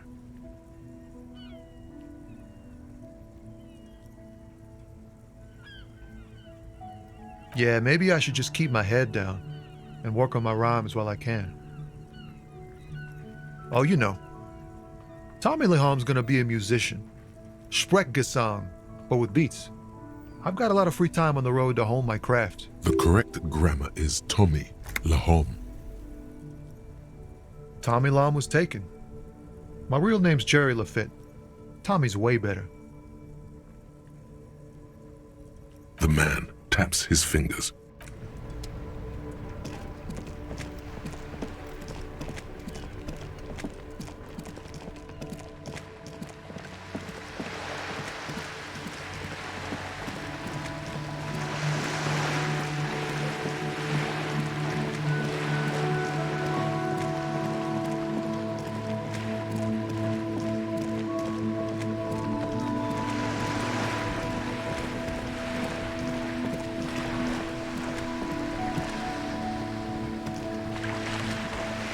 You're back. Good. Yes, my eyes on the harbour have sent word to that effect. What have you discovered?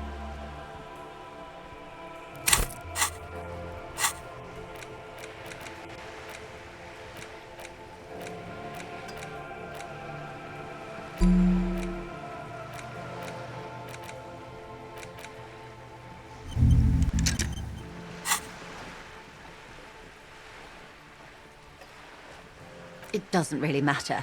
And I do apologize for the surveillance. Wild Pines can't afford to be blind at a time like this. One of the tall buildings overlooking the roundabout, most likely. That would give them a read on the entire quarter. In any case, it's a relief to know someone has looked into it. If I may ask, will there be an official investigation? If there is an investigation, it will be part of an ongoing operation, subject to confidentiality. I am sure you understand. Of course, detectives. In any case, you've held up your end of our arrangement. I trust you with the rest. Now it's my turn. I wouldn't normally break protocol like this, but the situation demands it. If you don't solve this murder, I'm afraid we may have a bloodbath on our hands. Yes, I'm afraid this strike may descend into a small-scale civil war, with possible consequences for all of Rivershoal West. Since you are sharing, ma'am, this is also the RCM's worst-case scenario. Then we're on the same page, as grim as it may be. I have an indirect role to play, I'm sad to say. My employer experienced a momentary lapse of faith in me. In that moment, they elected to deploy a private military contractor as an insurance measure. They called it my security detail. They were dispatched after I relayed the union's initial offer. Every worker... A member of the board. I tried to convince my employer it was simply a piece of rhetoric, or a joke. They did not appreciate the humor. Absolutely not. These mercenaries are muscle, pure and simple. They are meant to intimidate the Union into surrendering. Who are they? Crenell, an Oranese military company. As far as I know, 3 arrived in Martinez. They report to me sporadically, but they do not answer to me. To be frank, our relationship is deteriorating. They wear ceramic armor, have semi-automatic weapons, and years of combat experience. They also have trauma and stressor disorder, and no idea how to conduct themselves in an urban civilian environment. So, what happened? The story is, one of them, the colonel, I don't know his real name, sexually assaulted a local woman while he was drunk and separated from his unit. This allowed some of the more militant Union members to subdue him. He was taken out behind the whirling in rags and lynched last Sunday night. Nothing. Mr. Clare refuses to let me into the harbour. I have not been able to discuss this matter with anyone there. The remaining 2 Crenell contractors carry out their orders, for now. It's a smokescreen. In secret, they are conducting an independent military tribunal into the lynching. Once this investigation is concluded, executions will follow. What is the nature of this so-called investigation? Whether to execute one, some, or all of the Union militants.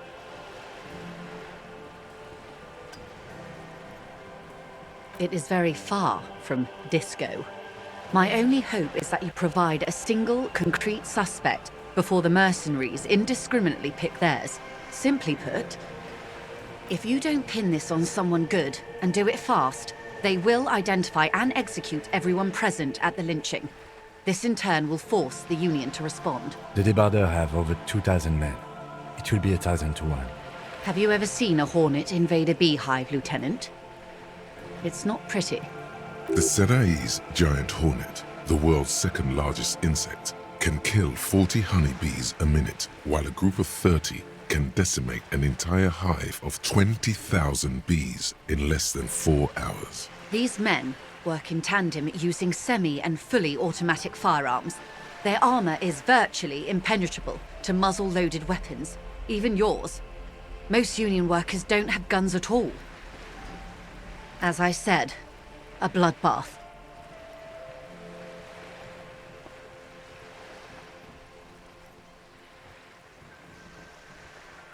Many bleak scenarios have already come true. Nameless, badgeless detective of the citizens' militia. All we can do is keep the rest from going the same way. One single concrete suspect delivered into civil court, and I may be able to defuse this situation. Not much.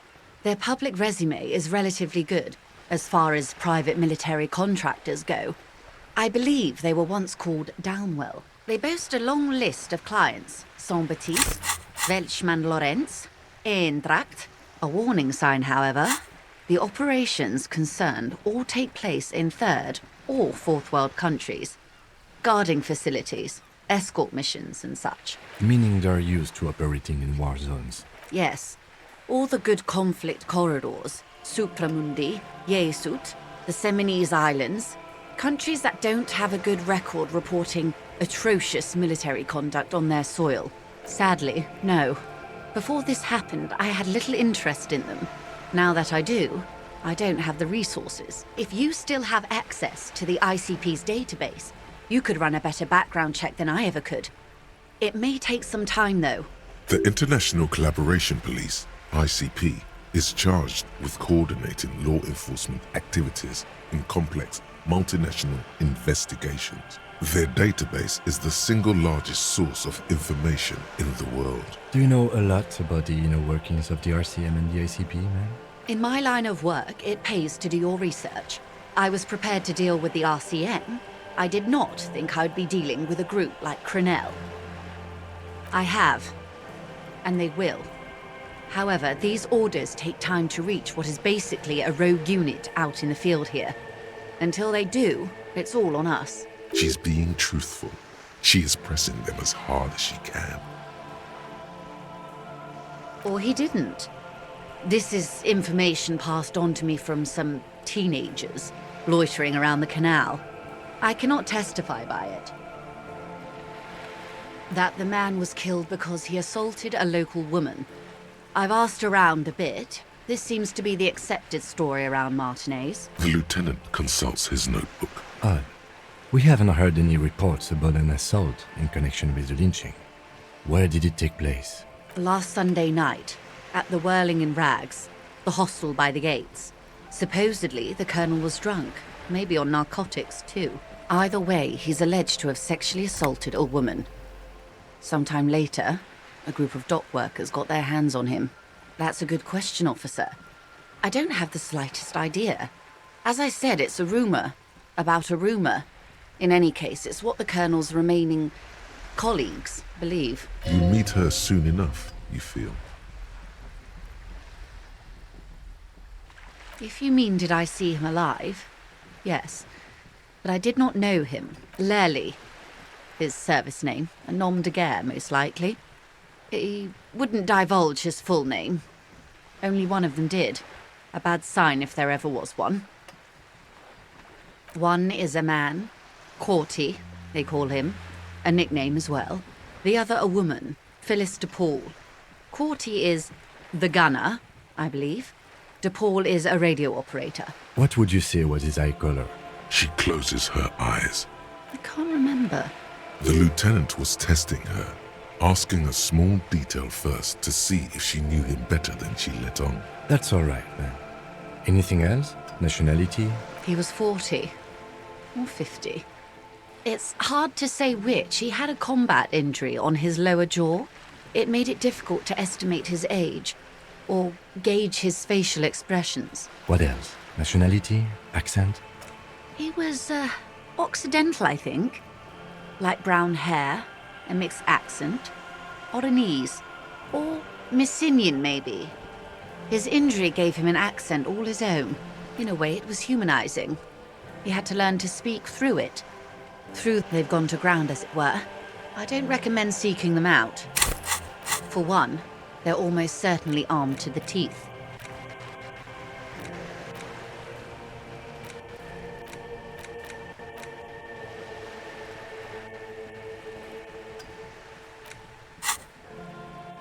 They don't have the same respect for the Revachol citizens' militia as I do. To put it bluntly, they think you're vigilantes, ghetto savages. It will not be a fruitful meeting.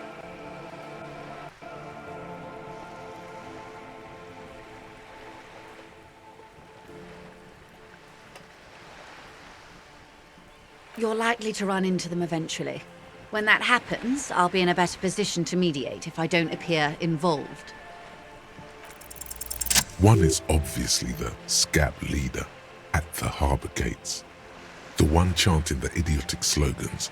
He's barely maintaining his disguise. The other has a vantage point in a building south of the roundabout. They were keeping tabs on you while you were canvassing the lorry drivers.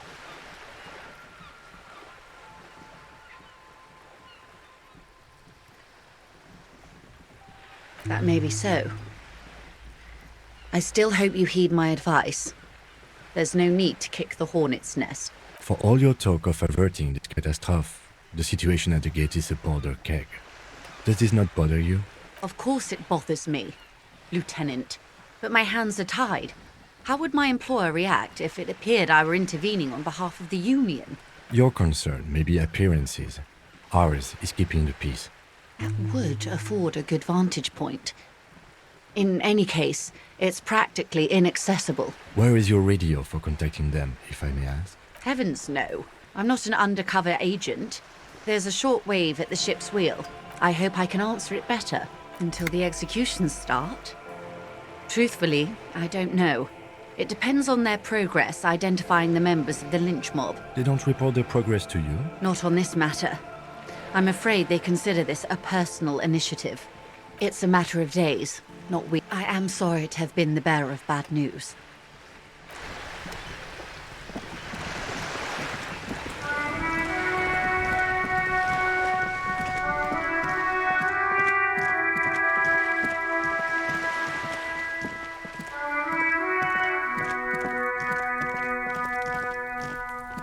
Trying to sneak up on me?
You see rows of toy soldiers guarding the rest of the...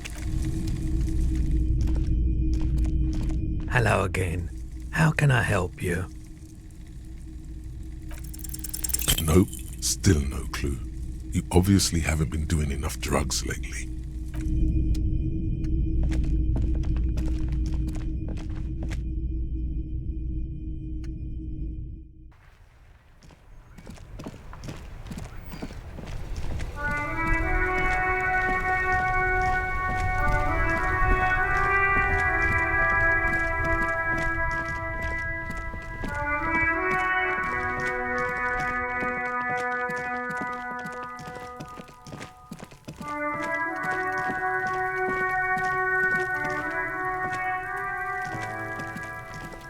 What do you see?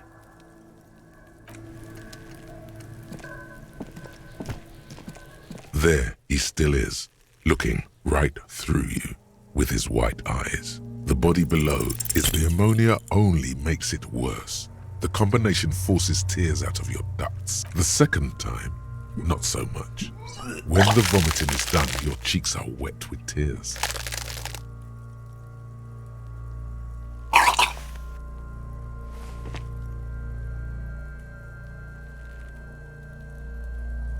Nor does the wind right now. The weight is reassuring, like a crenel on solid fortification. I've seen strong men turn themselves inside out for hours. You are facing tough odds here. Alcohol withdrawal makes it considerably harder.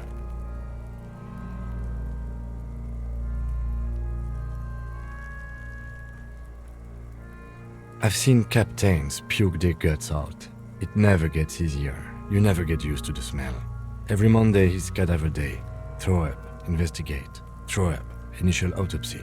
Throw up, bag it. Then drive to the station. Maybe throw up on the way there if you didn't bag the thing tight enough. I think I've lost my sense of smell. A white lie. Not being hungover helps too.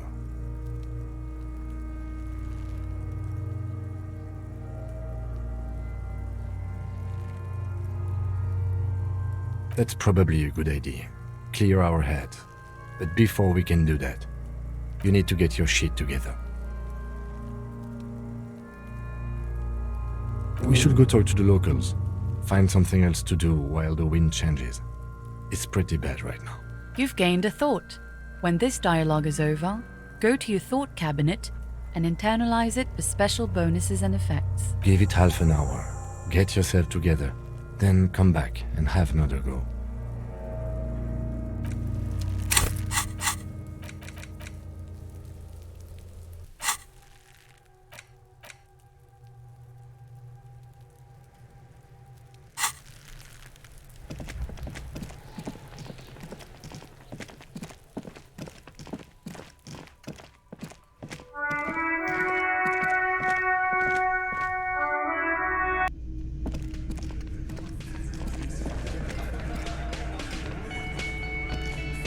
This is where you say your bed.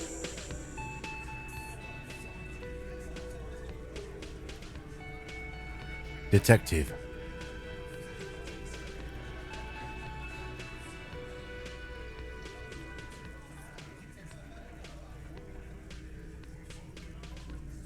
Oh, this is about him. A real looker, that one. You're sure taking your time, waiting for him to get ripe and pretty for you, huh? Oh, he was a real pretty boy by now. Real hot stuff. Letting out that pretty boy smell. Time to go to work in the shit factory! Easy, boys. These janitors have a hell of a job cut out for them. I mean, I wouldn't go in there for $1 million. You might want to start asking your questions now. It's not going to get better than this. These guys are so macho, they're ready to confess to first-degree murder. Ask if it was them. Do a head count first. Connect these men to the tracks you saw in the yard. Chances are they're going to match.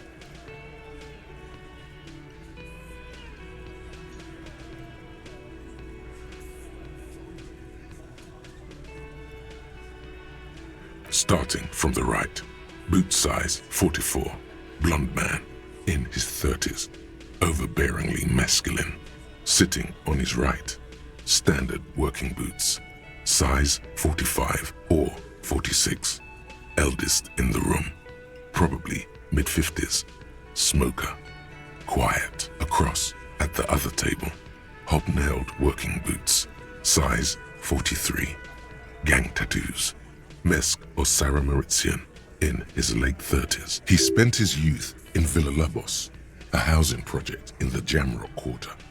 There were incarcerations, and then standard working boot, steel reinforced toes, size 46, the big dick, wide at the shoulders and lean at the hips, rugby cap, fingerless gloves, and numerous scars. The emblem on his vest says Rowing Club. A little patch below it reads, T. Hardy, Captain, in the far corner. Standard working boot, steel reinforced toes, size 44, 40-something, non-alcoholic beverage in hand. You squint. Is that a plectrum? On his neck. Forget it. It's not important. Let's call this one the musician. Size 41, with the light step. Not a child, after all.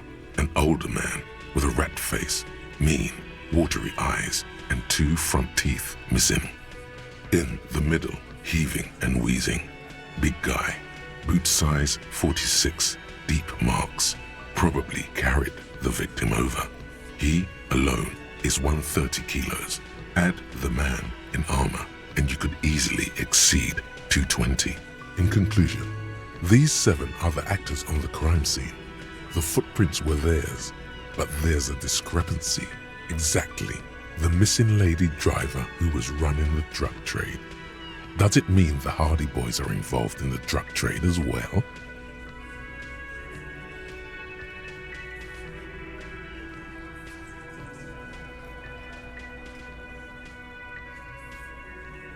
Maybe, but hey, you've stood there for about 4 seconds not saying anything. Now is a good time to hit them with questions. Where's the 8th Hardy? The fuck is with you, fella?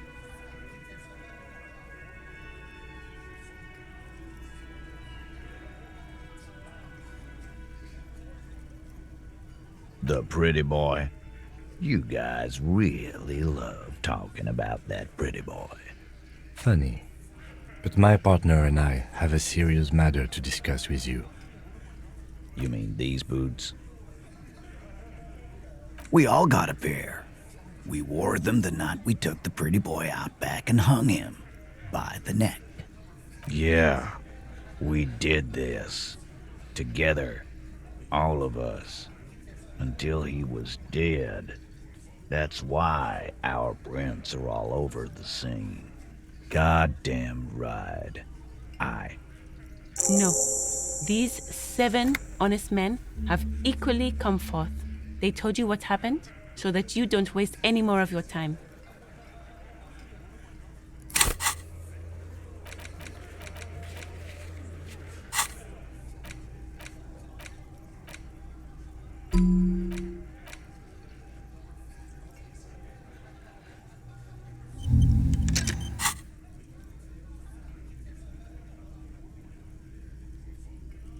All 7 together. They're diluting responsibility. It's an anti-arrest tactic.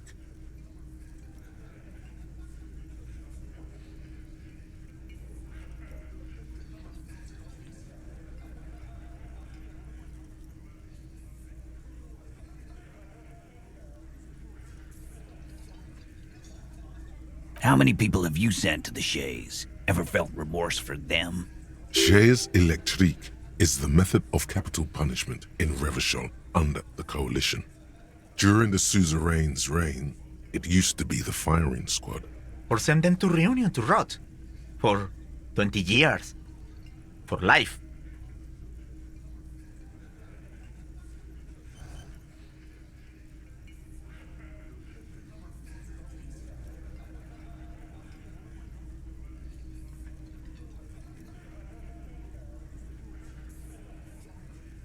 But you see, a lawman, is something people agree upon. And here in Martinez, we agreed that this man had to die. Are you deaf? There will be no singling anyone out. You can't arrest a Hardy Boy without arresting all Hardy Boys. Do you think you could do that? Do you think you could arrest them all? A trick question. Don't let her lead the conversation.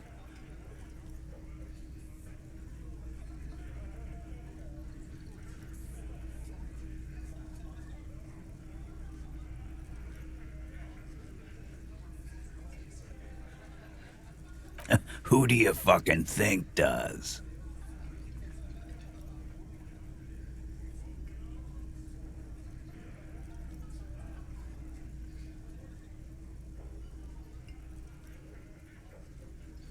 That's right, asshole. Titus Hardy runs the Hardy Boys. Ain't that so, fellas? I think you got your answer, Mr. Law. No. You did not get an answer. Titus does administrative work. He pushes paper, fills out forms. The others can't read. But on that night, they all acted as one man. You don't have to keep answering his questions. I know, Lizzie. Relax. We killed him last Sunday night. Seemed like a good way to end the week. Known him? We don't associate with scum like that, asshole. Yeah! Who do you think we are? Quiet. He came around about 3 weeks ago when that Pines cow first sailed into town. Happy? By the Pines cow, you mean Joyce Messier? A representative for White Pines? The same company you're striking against? No. I mean the Pines cow. The stupid-ass cow they sent in to fuck us over. But you know what?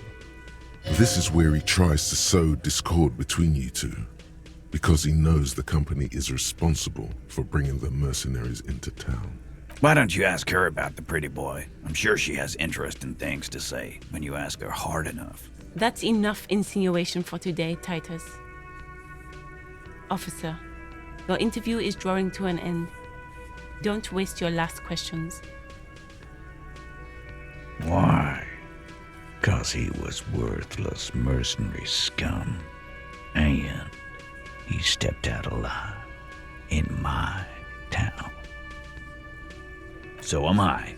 Now. He killed the guy for stepping out of line? What?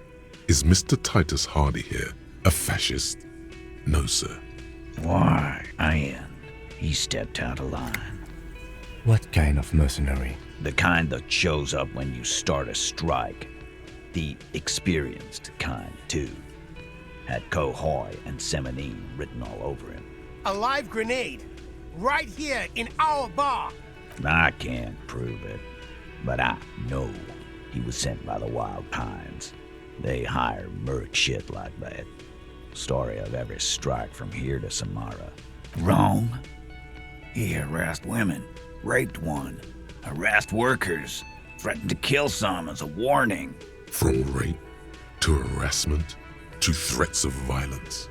Why the strange de-escalation? He regrets mentioning it. Hopes you didn't notice.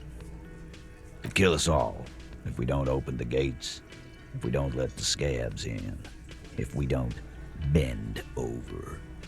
And that was before he started coming here. Yeah, he said it was his favorite joint now. Started coming here every night. Drinking, grabbing girls, grabbed one of ours mid-karaoke. He grabbed someone? Yeah, this girl's on the mic, a beautiful girl, young. Gets into the second verse of Lover Lake.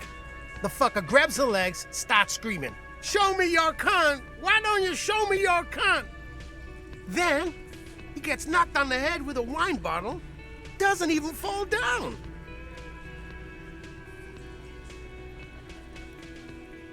Aren't you fucking listening? My man is talking to you. He took care of it. They got the girl out before anything else could happen.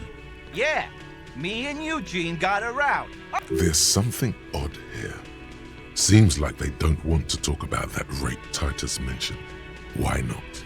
This is a serious allegation. Make them talk about it.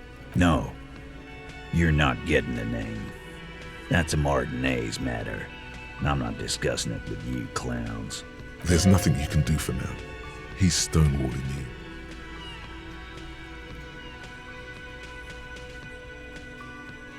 We hanged him up by his neck. Didn't they teach you anything at the cop school, idiot? This is where an autopsy would come in handy. You have to work with what you know.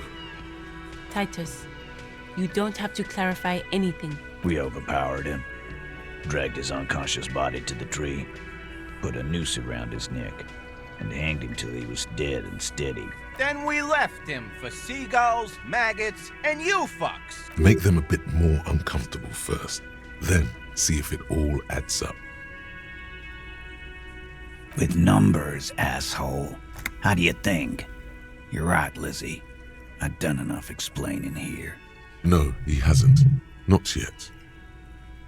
Weren't you fucking listening? The fucker came to our bar. It happened right here.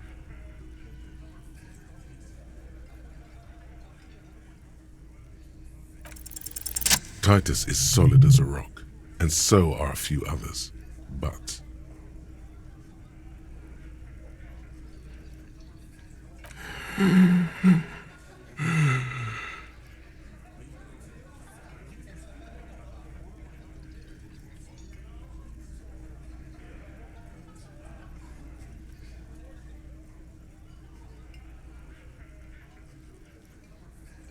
No? Of course he's having trouble breathing. Just look at how fucking fat he is. Fuck off, Shanky. Angus is a powerful guy. All muscle. Keep your eye on this powerful guy. Sooner or later, he's going to break like a piece of twig. And fuck you, too, Copper. Picking on Angus like this. We're done with this schoolyard shit. And just so you know, he doesn't have trouble breathing. This one is a stone wall. You won't get more out of them about the night of the murder. Not yet. Like what, Copper? Yeah, lawman. Why don't you?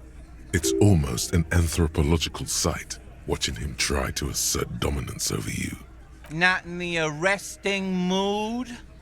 By your side, the lieutenant keeps his hand away from his holster. You hear the nylon of his coat hiss as he steps closer. Easy. Walk back from the provocation. They're armed, and they outnumber us. The lieutenant tries to establish eye contact with you. Wise move. You made the right choice there. Now make another one and get the fuck out of our booth. Nothing. Your investigation here is done. Leave Martinez, go back to your stations where you belong. I think we're going to stick around, thanks. Some things don't add up here, Titus. I've done this job for long enough to know that people don't just confess to first-degree murder, even if it is a group responsibility. We're going to look into this. Good luck with that. You've heard everything a rent-a-cop is gonna hear from us. Real law officials. You're lucky you didn't get a beating. Rent-a-cop? So that's what this is about. He doesn't see you as his equals.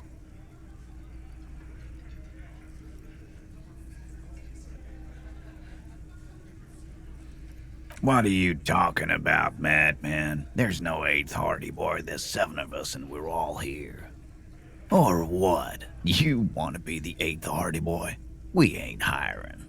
Actually, boss, we've been talking and we think she could maybe... This person Glenn wants to hire, he really respects her. Shut the fuck up, Glenn! I do the talking here. Now what the fuck do you want, cop? It has to be good, if he won't let you pursue it. Looks like the lieutenant thinks so too. So let me get this straight. There is an 8th Hardy Boy. It's a she, and you don't like us talking about her? That's right. We're not talking about this. This is a private Hardy Boys matter. Nothing to do with your shit. And you're not cops here. Don't go digging around if you don't want a bullet in the back of your head. I'm watching you. Good. We are all watching each other. Officer, your question. There's no point in pushing it further, he thinks. This is already a victory. We'll learn more about this 8th Hardy sooner or later.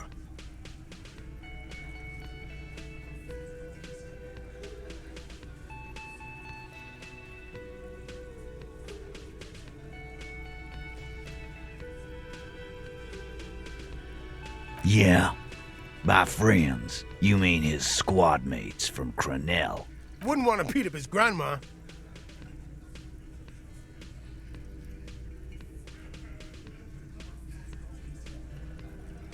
This is what happens if you take the law into your own hands. Other people start doing it too. Let them come. The Hardy Boys are right fucking here. You heard the man. Right here. We're armed. We got the whole district behind us, and Glenn. Glenn is fucking crazy.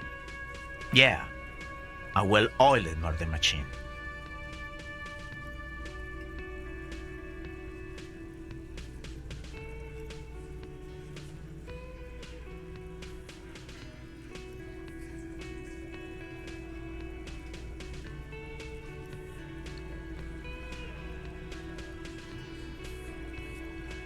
We got weapons of our own. We got Ister 50s, Zeelagers. Glenn's got a knock cannon at home. I guess we're gonna see, aren't we? That was an unsure phrasing. Yeah, like you've been up against ceramic armor. You haven't even seen the whole suit, right? I've seen the whole fucking thing, and it didn't make him immortal. Big fucking surprise. They hire psycho scum, arm them to the teeth, and let them loose in the city. What do you think is gonna happen? The fuck is that supposed to mean?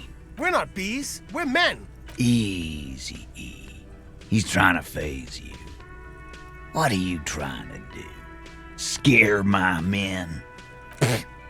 So are the local gangs, the fucking Barmy Army, and the Madre scum. You've been out there. Seen any around? Yeah. Where are they now, huh? Sent back to Madre in an airtight cargo crate. These people are trained military professionals with decades of combat experience. They are not a gang or a Barmy army. No, they're not. They're uncoordinated and drunk.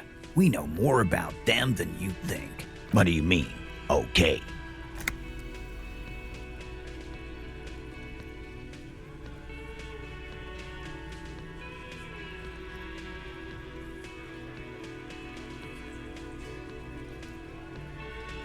No, they won't. Get out of here with your negative energy. All he means is that the situation is serious. No wonder you cops get shot to shit every day. Can't go to war with an attitude like that.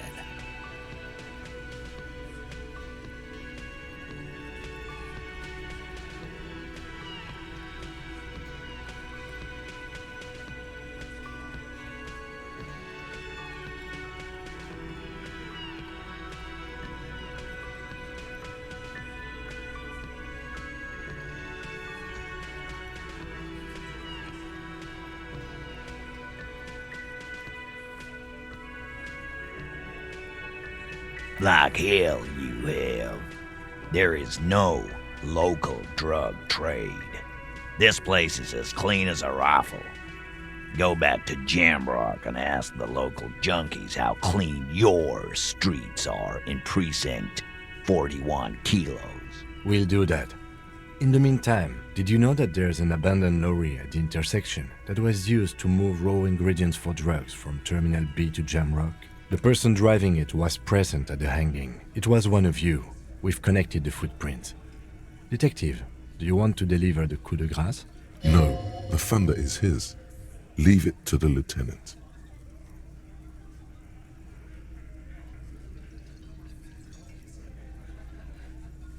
Thank you.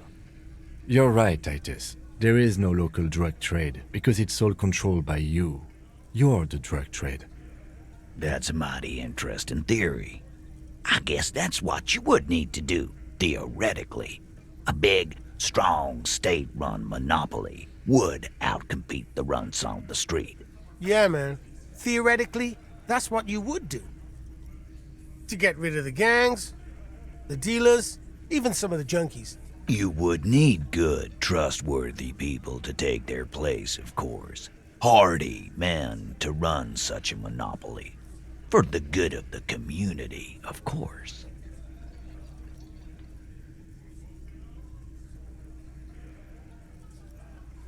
Boo fucking who.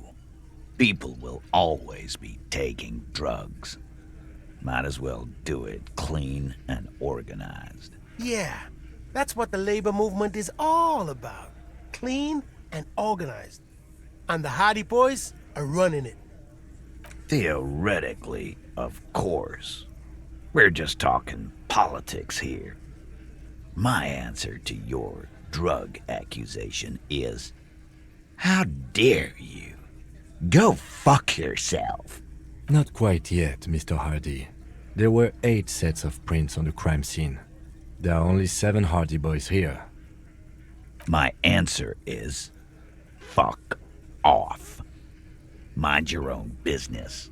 There is no 8th Hardy. I run this goddamn scene. Finally, you got something out of him. This could prove useful in the future. And here we go. Back to the usual. I know! fatty walked on all fours. He's so fucking fat he left 2 sets of footprints. Go fuck your mom, Dennis. That's more like it, boys. You heard him. It was Angus on all fours. Anything else you need to know?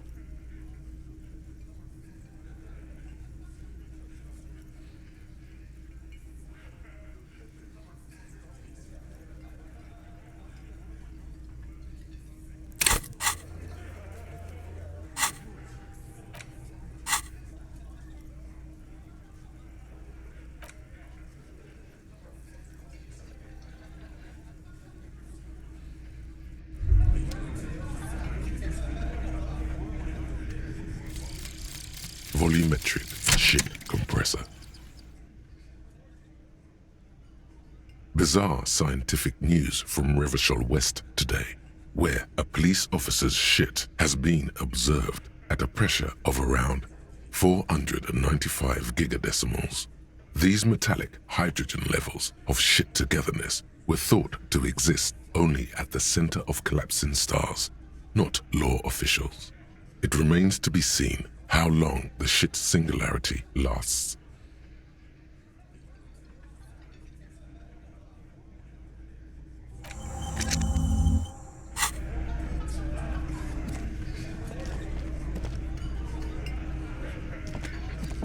Behind the dockworkers, a ceiling height window.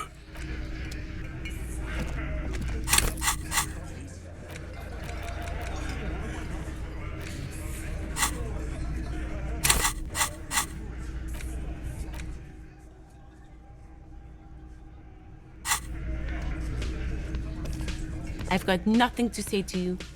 Why are you wasting your time? I am not. You could be, Liz. Even a mod? Glenn, I went to law school. I am an attorney. He's right. With a face like that, she could be on the cover of Le Debutante International.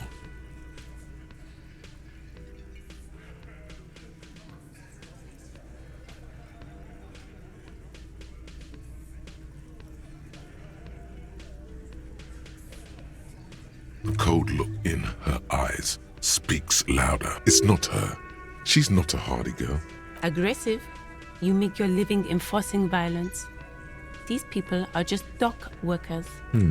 So you were spying on us, and now you represent murder suspects. Just dock workers. Listen, you moral intern lackeys.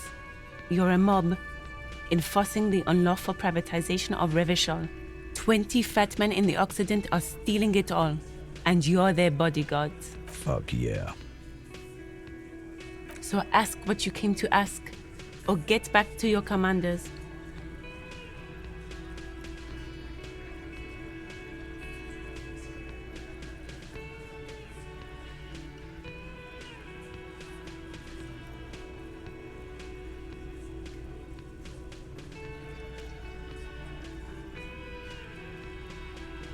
Look, a comedian.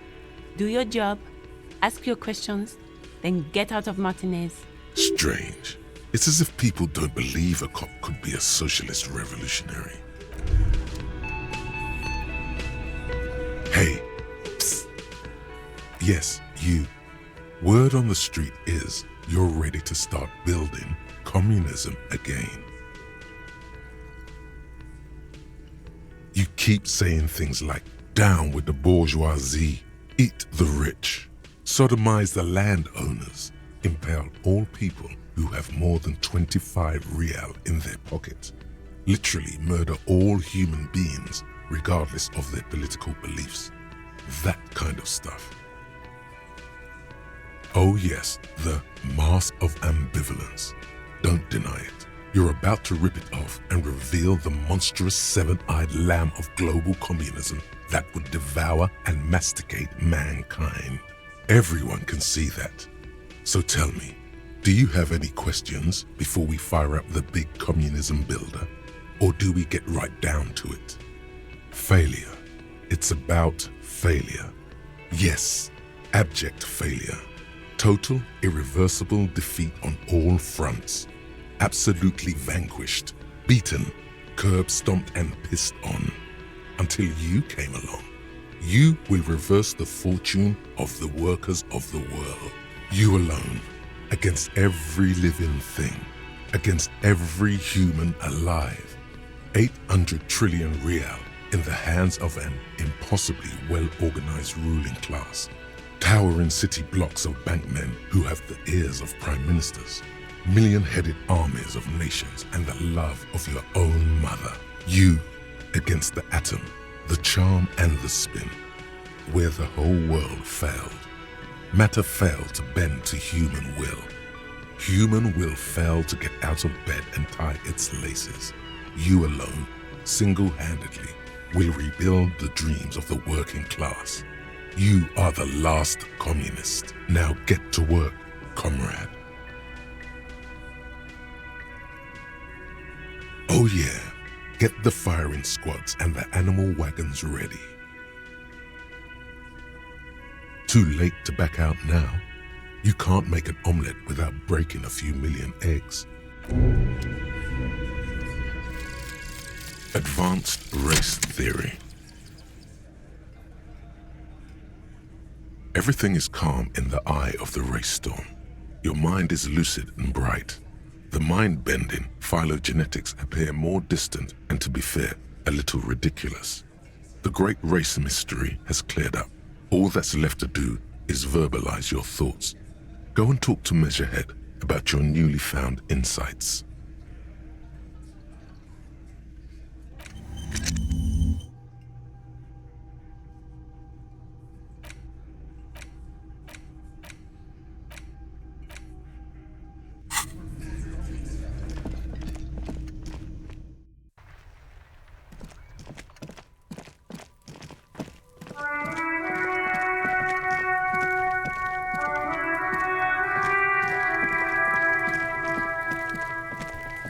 There he still is, looking right through you with his white eyes. The body below, as you breathe in, the odor comes over you.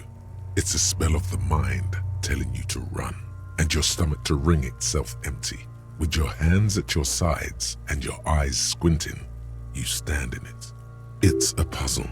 What's hanging in front of you is a puzzle of decaying flesh, tattoos and tendons. They do after 7 days, yes. We are deep in decomposition here. The man before you is naked, but for a pair of underpants and enameled boots. His skin is greenish, marbled with decaying veins, and blotched by lividity. A fading web of tattoos covers his chest and shoulders. The cargo belt used to fasten him to the branch above appears industrial in strength. The material appears to be ceramic. Its clean white stands in stark contrast to the decaying flesh above the knee. The man wore thick polymer socks, probably for padding. A fine array of interlocking plates covers them. Delicate and fragile, they feel alien to the world around you, out of place somehow. These are clearly not boots. They're armor, possibly part of a larger set. Indeed. Technically speaking, these are sabatons, not boots. Oh, the lieutenant uses a memo technique, A6. That's not just any notebook. It's a classic. It's all you, baby. Ceramic plate. Zirconium dioxide, most likely. This is where the make would be. Under the hill. Fair weather. Fair weather model T500 VE. I'm guessing that's vitreous enamel. This is advanced stuff. Piece by piece. He's been out here for 7 days. It would be odd if they didn't. We should keep a lookout for these species. The armor could yield information. This is one thing he might actually know. The sabatons dangle off the man's decaying form, ageless and synthetic. It is. It's expensive. We've requested similar material for our tactical units for years now. The constabularies deemed it too costly. In that, for a full set, about 4 years of wages. For the northwest region of Revachol, an officer's average yearly income is 5,500 real, unadjusted for rank. Not too much, yes.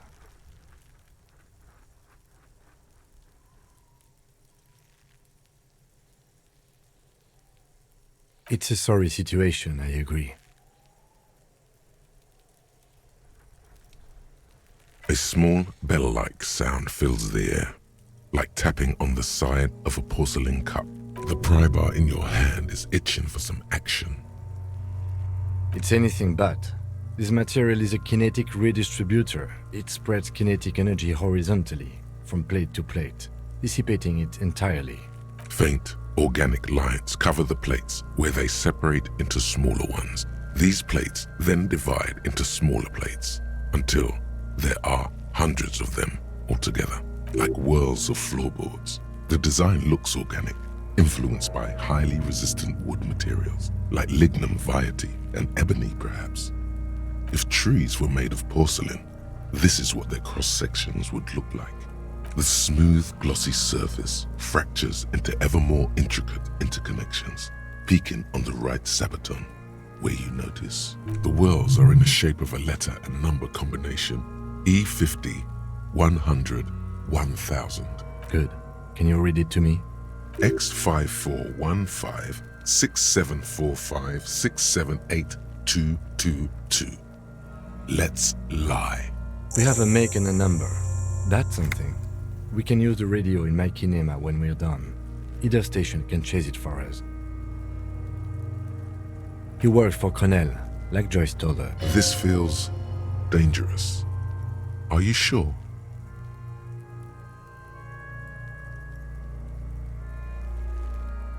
The sabatons dangle off the man's decaying form. The stench fills your nostrils as you push down. Stop! Pig's gonna pull his head off. Brutal! What's wrong with you, asshole? Where's he letting go, Kuno? I don't know, baby. I don't know why he's such a... Officer, if I may ask, what were you trying to achieve by putting on the deceased foot? The cadaver slowly twists on the cargo belt. The hangman's knot is pulled tight by the weight of the corpse below. Yellow, hard-edged polyester cuts into his neck. Above, a sliding buckle ties the belt to the branch. This is a steel-reinforced cargo lashing belt, big brother of the regular cargo belt. It's used for tying cargo under 6-rotor airships. Airlifting.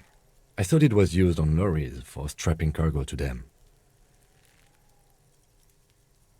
The local harbor uses 6 rotors to shuffle containers around. I get the sense they use whatever was on hand without paying much attention to not incriminating themselves.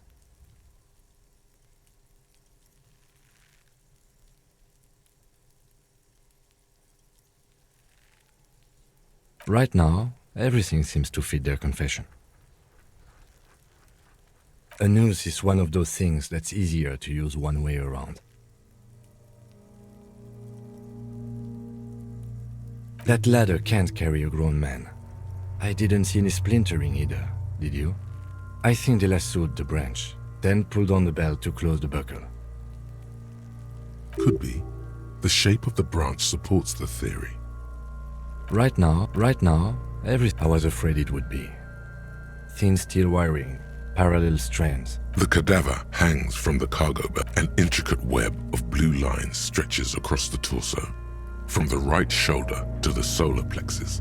Each time they intersect, a small white star is formed in their crossing. His corpse is marked by stars, alcohol, and heartbreak. Of no nation that I know of.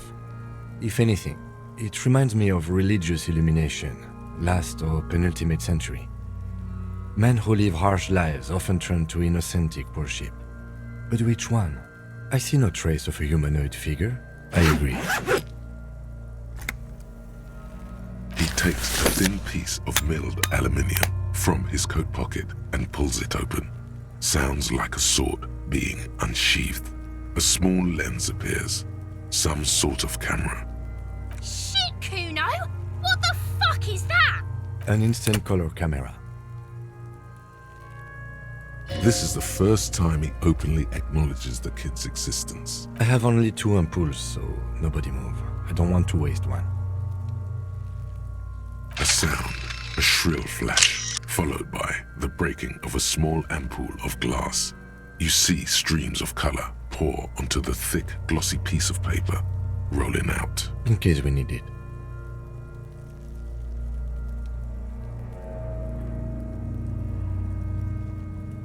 Yes, it is pretty cool, isn't it? It contains insight to the victim's person. This was a man of physical violence. The story he wanted his body to tell was important to him. It is his letter to us. Now, if you could find someone to decipher it. Sure, just don't lose it. The glassy-eyed corpse looks by, his mouth mute, and his eyes are milky white and blind to the world, protruding comically from their sockets. Their dark brown hair grows on his head. His face is ready to explode from the organic processes inside. The death's head grin has passed. What remains is an unrecognizable mess. The corpse is dead silent. Who is he? He is male, 40 to 50, with an athletic build. The corpse looks right through you as you distance yourself from its stench. Eyes like a shark. Are you sure we finished the preliminary examination of the cadaver? We might miss some of these things once he's done. The cadaver slowly twists on the cargo belt. As you narrow your eyes, the monster before you blurs into a violent mess of green and pink. This is a trick. You've done it before. Pink is where the blood settled in the first hours post-mortem. You can use it to see if the corpse has been tampered with. Does his position at the time of death match the discoloration? Only the lower extremities are pink with a dash of blue. His fatted hands, thighs, and his neck, just above the noose. The rest of the corpse appears dark green in the cold spring air. I see it. His neck too. The lividity goes right up his chin. We have good, well-pronounced discoloration here. The monster comes back into focus, an explosion of color coursing with dark marbled veins. His stomach appears pregnant with something. Black liquid streams down his thigh and onto his boot. So, what do you think?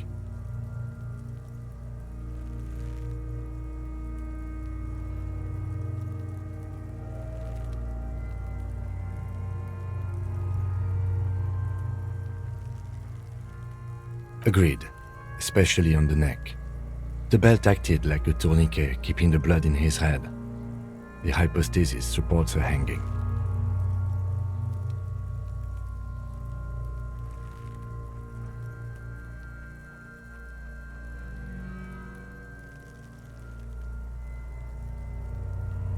Everything here seems to corroborate that assumption, but we should still get him down before assigning a probable cause of death. A pool of blood and feces has eaten into the frozen mud below the man's feet. Purge liquid is dripping into it, drop by drop. The victim appears to have contained no more than half a kilogram of digestion at the time of death. The fuck are you saying? Talking about shit.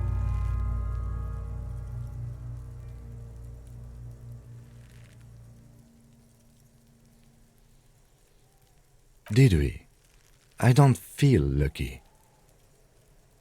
I do. Most of them are post-mortem.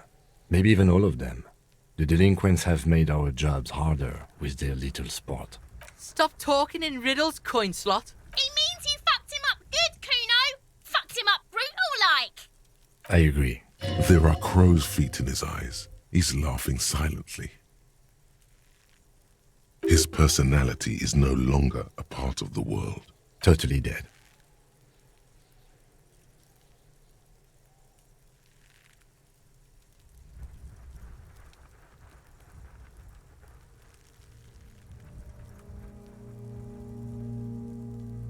Sure, the corpse looks by, oblivious. Black decay liquid dropped, but there is no breath to catch. only the cadaver filling the air and your nostrils. He slowly rotates before you.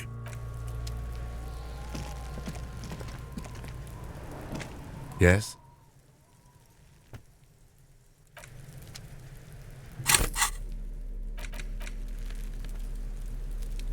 An intricate web of blue lines stretches across the torso of the hanged man, from the right shoulder to the solar plexus. Each time the lines intersect, a small white star is formed in their crossing. Hundreds of fading asterisks riddle his skin. Their concentration is highest around his heart. The pattern still kind of has an ethnic feel to it, but nothing familiar. Gone. For you to discover. You've gotten as far as you will without assistance. Someone close to the victim might know. Someone who knows about history could tell you.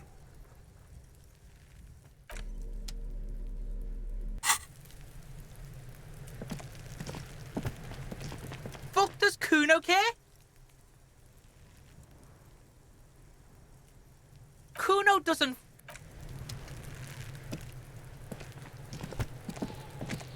I'll die before I squeal, pig. Stay away from me, pig! You don't want to see what happens when you corner me. I'll die before I squeal. What's this kid shit? Fucking mind games. I'd rather die than squeal. Get the fuck out of here, face! I'll die before I squeal. You don't want to fuck with me. You can still see the top of...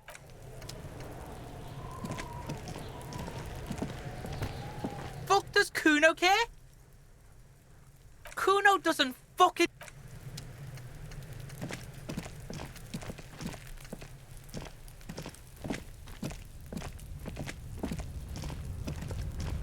An inconspicuous pile of the...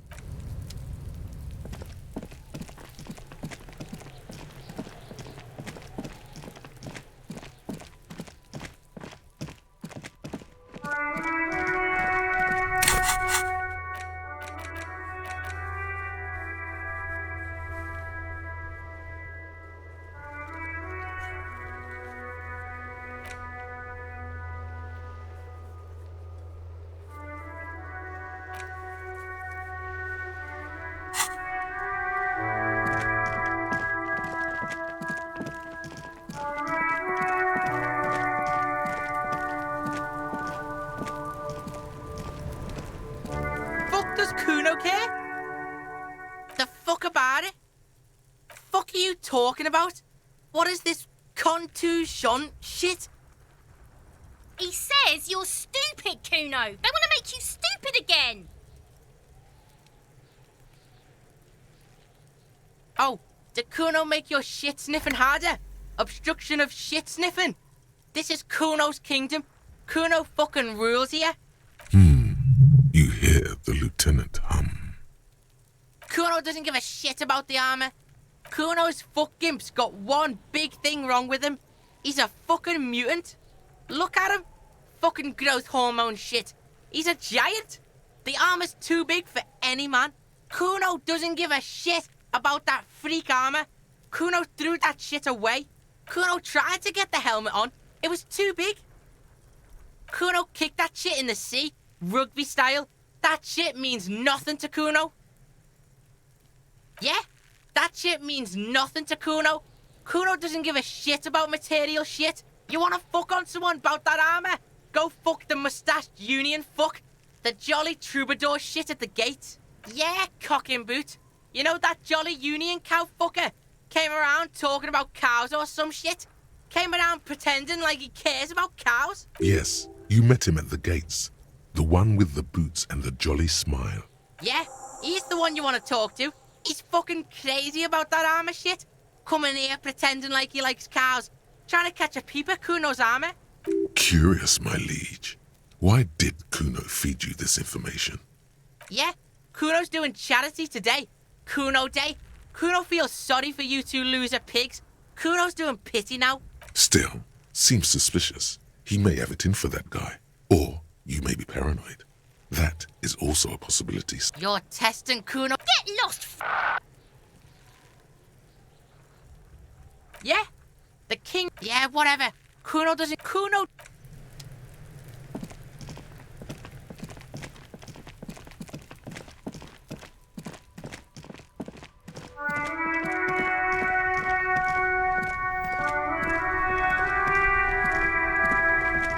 Inside, you see a set of steering levers, a radio microphone, a pull-out tool. This is Precinct 57. How may I assist you? This is Sylvie. Yes. Hello? Oh, great. What helps you? Anything else I can help you? Sir, officer. What's the number? And the make of the armor, if you know it. Got it. I'll contact the ICP database immediately. Call back tomorrow.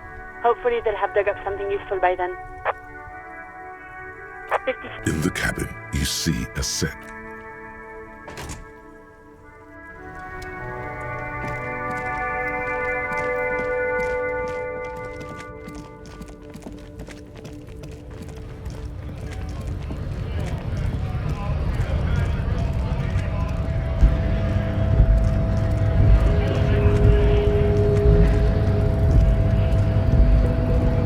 Hola, wandering man.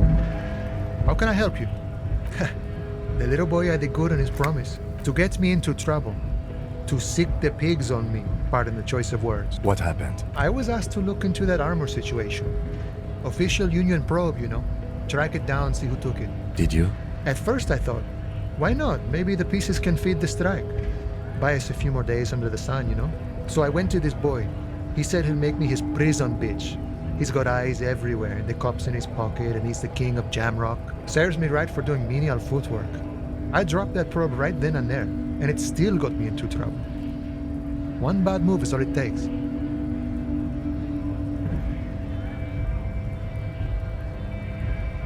I learned that people don't want to talk to a drunk Union man about some armor.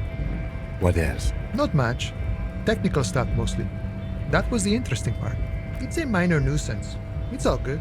He thinks, not yet. Better to get this business out of the way. Sweeter then. I did some research into this armadura. Let's say I have friends at the library. I didn't get into the material science, just how it comes off. How does it come off? In parts. 4 in total. The helmet was the first to go. The kid says he tore it off and kicked it into the sea. I believe him. The boots were still on the guy last I saw. Too hard to remove. So, as I count, there are 2 parts missing. The gauntlets and the cuirass. This is where I left off. Too much hassle. More like a job for some militia.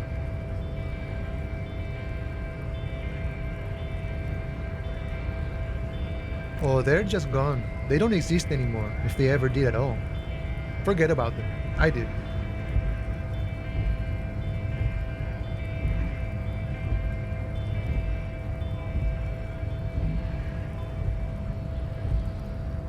Nice and balanced. Some junior officers can take care of the rest. Smart choice. It's only that one spot you need armored too. The one the bullet hits. Good luck if you go for those boots though. You'd have an easier time wresting the spurs off a boyadero than getting them off him. No problem. If you see that kid, thank him from Call Me Mañana. Thank him for showing me the way.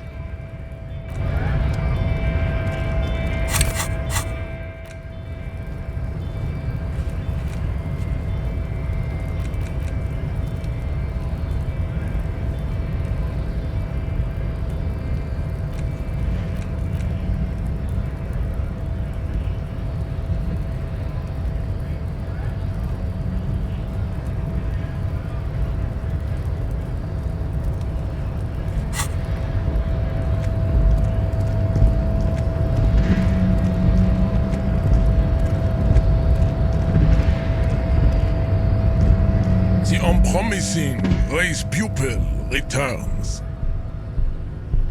And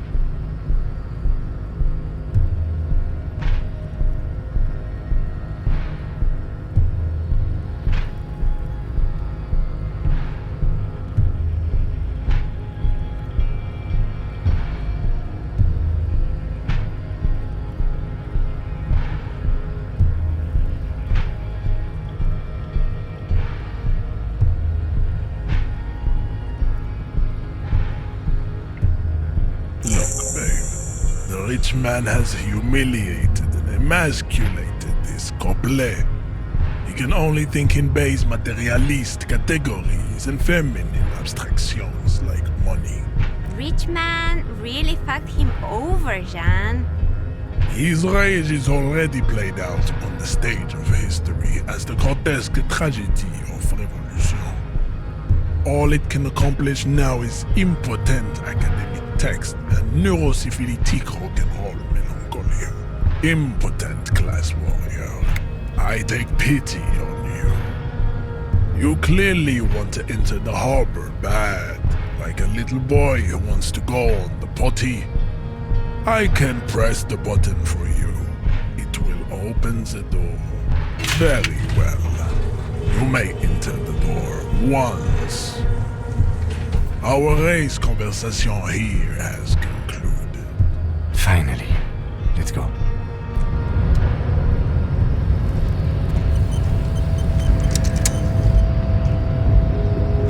The unpromising race pupil returns.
On second glance, someone has forgotten to properly close one of the drawers. It's unfortunate for the Union to just leave their paperwork lying around like this. Let's see what's inside, he thinks.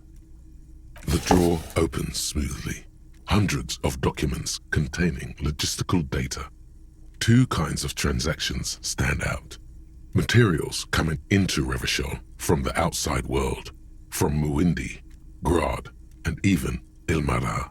and the same materials being handed over to companies inside Revachol, Couron, Coal City, La Delta, and Jamrock are listed among the many districts where the imports are being sold. It's hard to make sense of this thicket of company names, dates, quantities, and percentages. You try to focus, but the lines are getting blurry.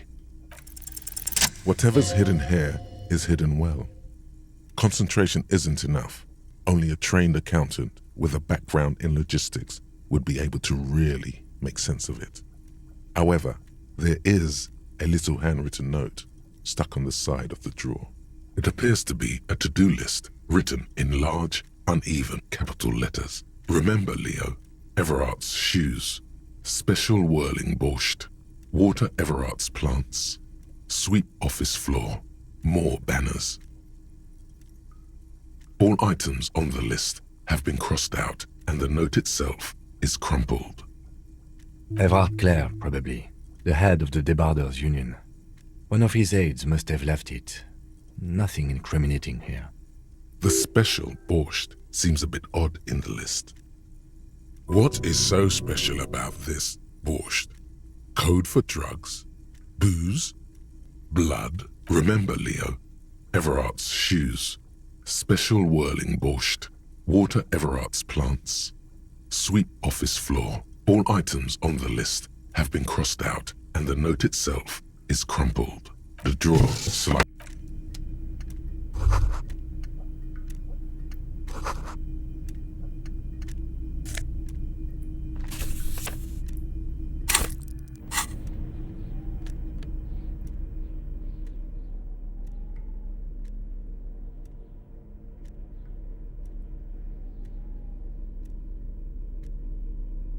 The front of this quarterly journal features a large satirical portrait of the late King Friesel. From the sides of his head, a pair of white antlers spread to the corners of the cover. Because Friesel was incompetent, foolish, and cruel. In short, the embodiment of everything the communards wished to overthrow. It's satire, you see. To your disappointment, there aren't any full-color pictures to direct your attention. Just column after column of closely set text, interrupted occasionally by little doodles in black and white. After rifling the pages with your thumb several times, you return to the table of contents. The magazine is divided into several sections: international development, Kunst und Kultur, and local concerns. Just inside the cover, there's also an editor's note. Comrade, as you know, this journal takes its name from Mazov's immortal expression, du cristal à la fumée. This was his way of describing the way the rigid, crystalline structures of capitalist ideology turn to smoke under communism. But, like the structures of capitalist ideology, we too are at risk of going à la fumée, unlike many publications which are content to spoon-feed their readers reassuring drivel. La Fumée is committed to telling the radical truth, even when that truth may drive away potential subscribers. Only 4 issues in, and it sounds like they've already alienated their readership. So please, if you value our radical Mazovian perspective on contemporary politics, culture, and international affairs, please consider subscribing today. Yours in struggle, the editors. What do you expect? It was laying around the office of the Debarders Union. They're probably bankrolling the thing. You flip back to the front of the magazine. The table of contents unfolds before you. This section includes a long, tedious critique of the latest round of free trade negotiations between the EPIS nations and the Free State of Semenine. You also skip over an article about heavy fuel oil smuggling along the Messina border. Something about bear wrestling in Samara. Face it, you really aren't interested in foreign affairs. You flip back to the front of the magazine. It takes a moment, but gradually it dawns on you that Kunst und Kultur, why they decided to title this one section in Volda, is beyond you. It evokes a sense of recognition and fellowship among those privileged enough to understand. As you leaf through this section, you come across several reviews of recent radio plays, as well as a brief artist spotlight featuring a local artist identified only as CS. The main feature, though, is a long essay titled Tip Top Tournée, a critical Mazovian perspective. The Tip Top Tournée is an inter-Isolari racing series, mostly known for its high speeds, ludicrous sponsorship deals, and high death toll. In Revachol, it's held quadrennially on the prestigious Zero Carousel racing circuit. This so-called artist spotlight is really just a brief Q&A, made all the briefer by the subject's evident hostility to her interviewer. You think you're settling in for a relaxing recap of the most recent season, maybe sprinkled with some nice anecdotes about a few of the more colorful drivers. Instead, you find yourself skimming a 10,000-word feature about all the politically problematic aspects of Tip Top Tournée. Where to even start? For one, there's the crass commercialism of its sponsorships, and then there's the practically criminal emphasis on deadly motor crashes. So, all of it, basically. Oddly enough, this article has two bylines: Nasteb Encolada Bernal and Exilus Buka. There's no way those are real names. Have you ever met anyone named Exilus? Come on, they're plainly pseudonyms. Under capitalism, the article says, every pursuit has its price. Every pleasure, even one as elemental as the joy of racing others around a track, is reduced to an advertising opportunity. Thus, the so-called tournée becomes a competition between increasingly meaningless brand signifiers. Your discount laundry detergent racing against a pack of Astra cigarettes, or even a Fritta. And that precisely is what's problematic about it. Were it not for the promise of random, spectacular violence, audiences would quickly lose interest. At the end of the day, it's the destruction of these 750,000 real races that you're really watching for. Sure, you think that, but subconsciously, it's the visions of brand names being engulfed in flames that you crave. That's because you haven't been reading critically. But don't worry. The whole point of these sorts of articles is to let someone else read critically for you. Ah, come on. Can this article read your mind? Well, there you have it. No reason to get hung up on the pretentious ramblings of a few young men. If I had to wager, I'd say they've never even seen the inside of a motor, much less a motor race. I take whatever they write with a large grain of salt. You flip back to the front of the magazine. Unsurprisingly, much of this section is taken up with articles declaring unqualified support for the dock workers' strike. You skim the headlines. Paint the harbor red and white. Martinez tames the wild pines. Finally, there's a brief article by the writer, G. Martin, accusing the owner of the Capeside Apartments of illegally attempting to evict certain communist tenants simply for not having paid their rent.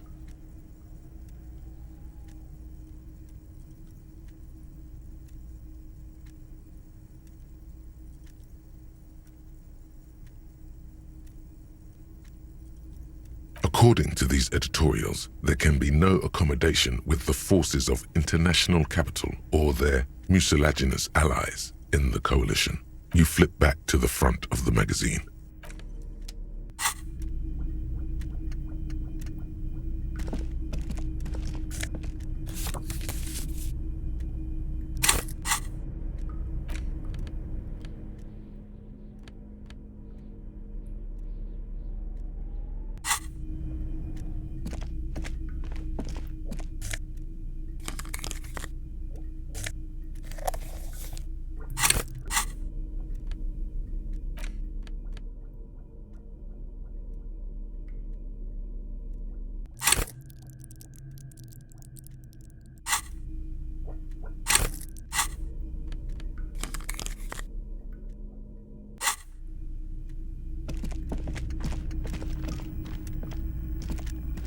An imposing combination of a punch clock and a payphone is looking down at you from the wall. A note on the side says, "Tokens unavailable due to strike. Use change."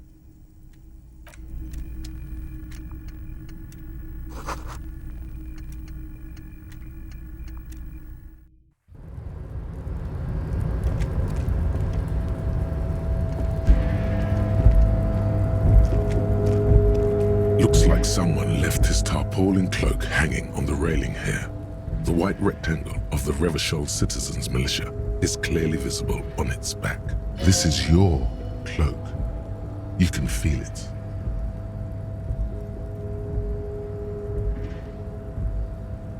Yes, it does bear the RCM insignia, and we are the only detectives in Martinez.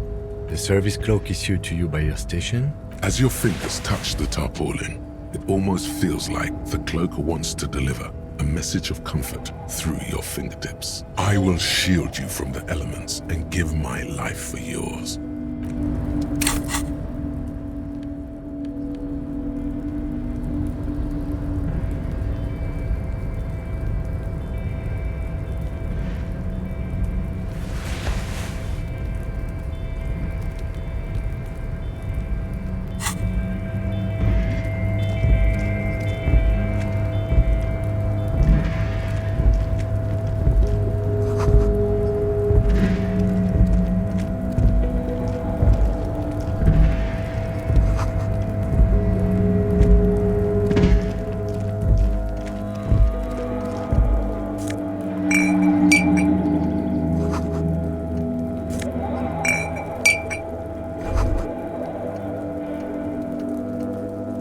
Snow is quietly covering the numerous wine bottles and cigarette butts on the ground.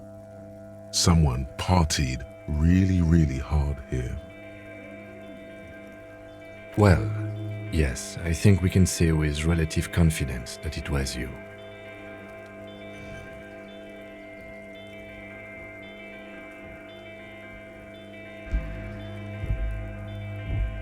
I am, but it doesn't matter right now.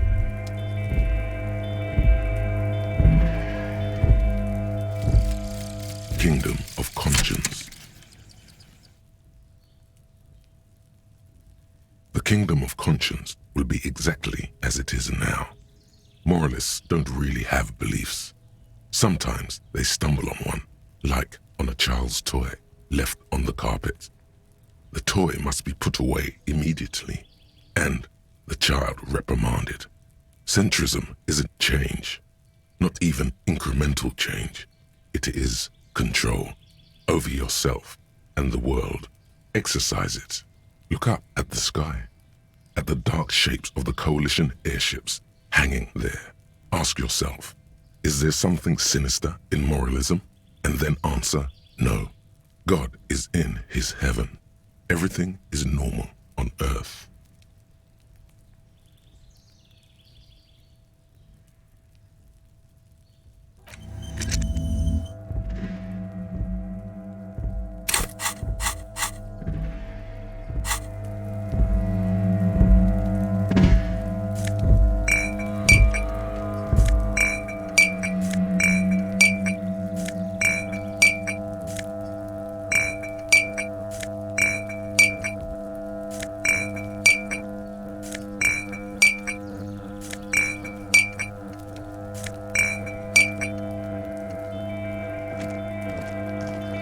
This is the night watchman's booth.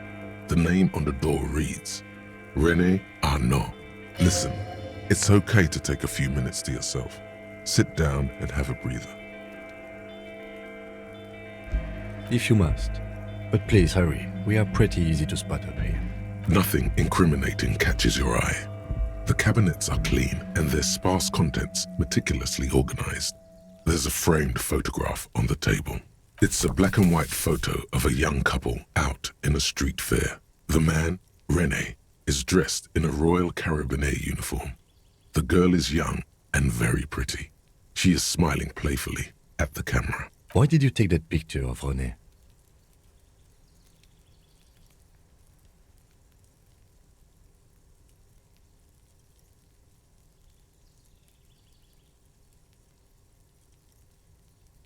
You're really interested in that old soldier.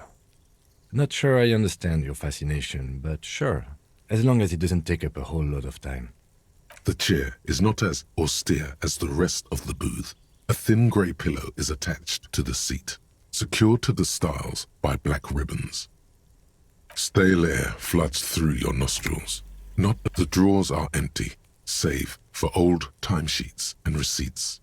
One small box, however, does hold some cheap painkillers. They are slightly out of date. Oh boy, where to start? Elevated risk of dementia? Maybe this was a bad idea. You stand and exit the booth.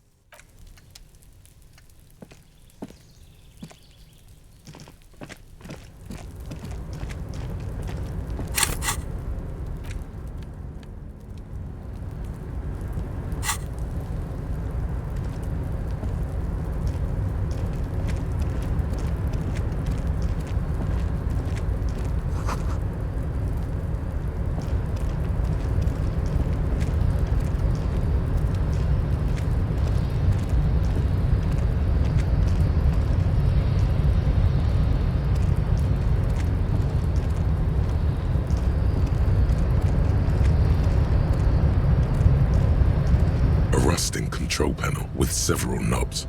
2 buttons marked Marche and Arrête are faded with use.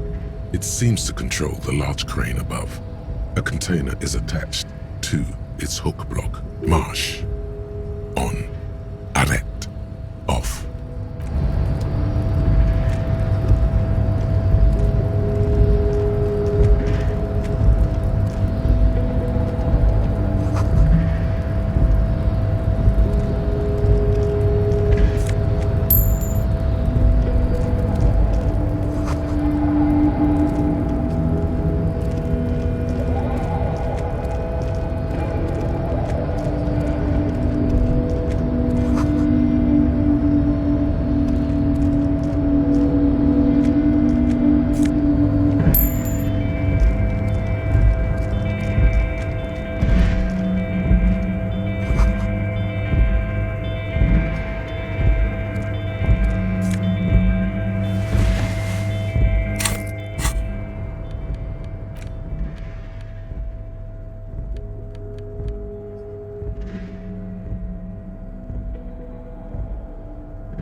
Container, I'll turn you nice and red. Container, container, put the logos on. The lyrics to this container song are being made up as he goes along. The accent is so thick, it's impossible not to notice he's Ubi, from the vanishing peninsula of Ubisund on Muindi. Container, container, used to be Wild Pines. Container, Everard, he looks after everyone. Huh? I see you are not a union man, mister. Did you get lost? You're not one of them scabs, are you? I mean, I don't personally mind. Folks is just folks, you know, and folks gotta eat. Just some of the other guys don't look too kindly on the scabbing kind, if you know what I mean, mister. Oh yes, born and raised in Irish, mister. Mum had to leave my dad after he got a bit violent. Took us here to the new world. I was about 10 then. Too old to lose my accent then. People say us Ubis are up to all sorts of trouble with sheep and other animals and whatnot. I just want you to know there was never any of that where I come from. No, sir. Those are just nasty rumors. Thank you for clarifying that, sir. Oh, I'm just making some covers for them containers here.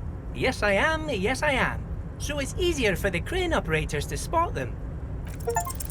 The containers in the yard are green in Wild Pine's livery, and the mountains rising behind Leo is all red in Union colors.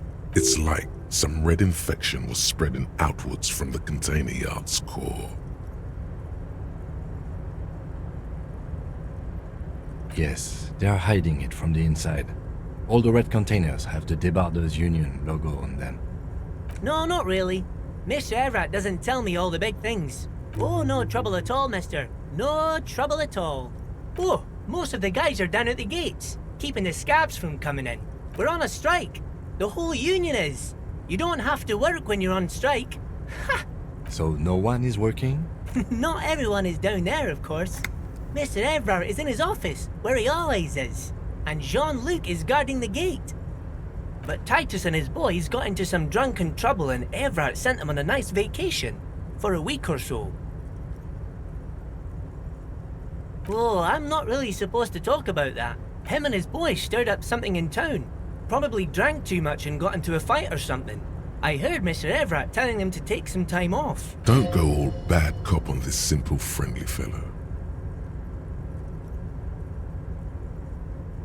No, I don't think they killed anyone. Let's better talk about something else. Titus and his boys do good work.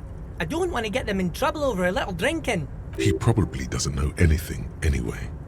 Who in their right mind would tell him?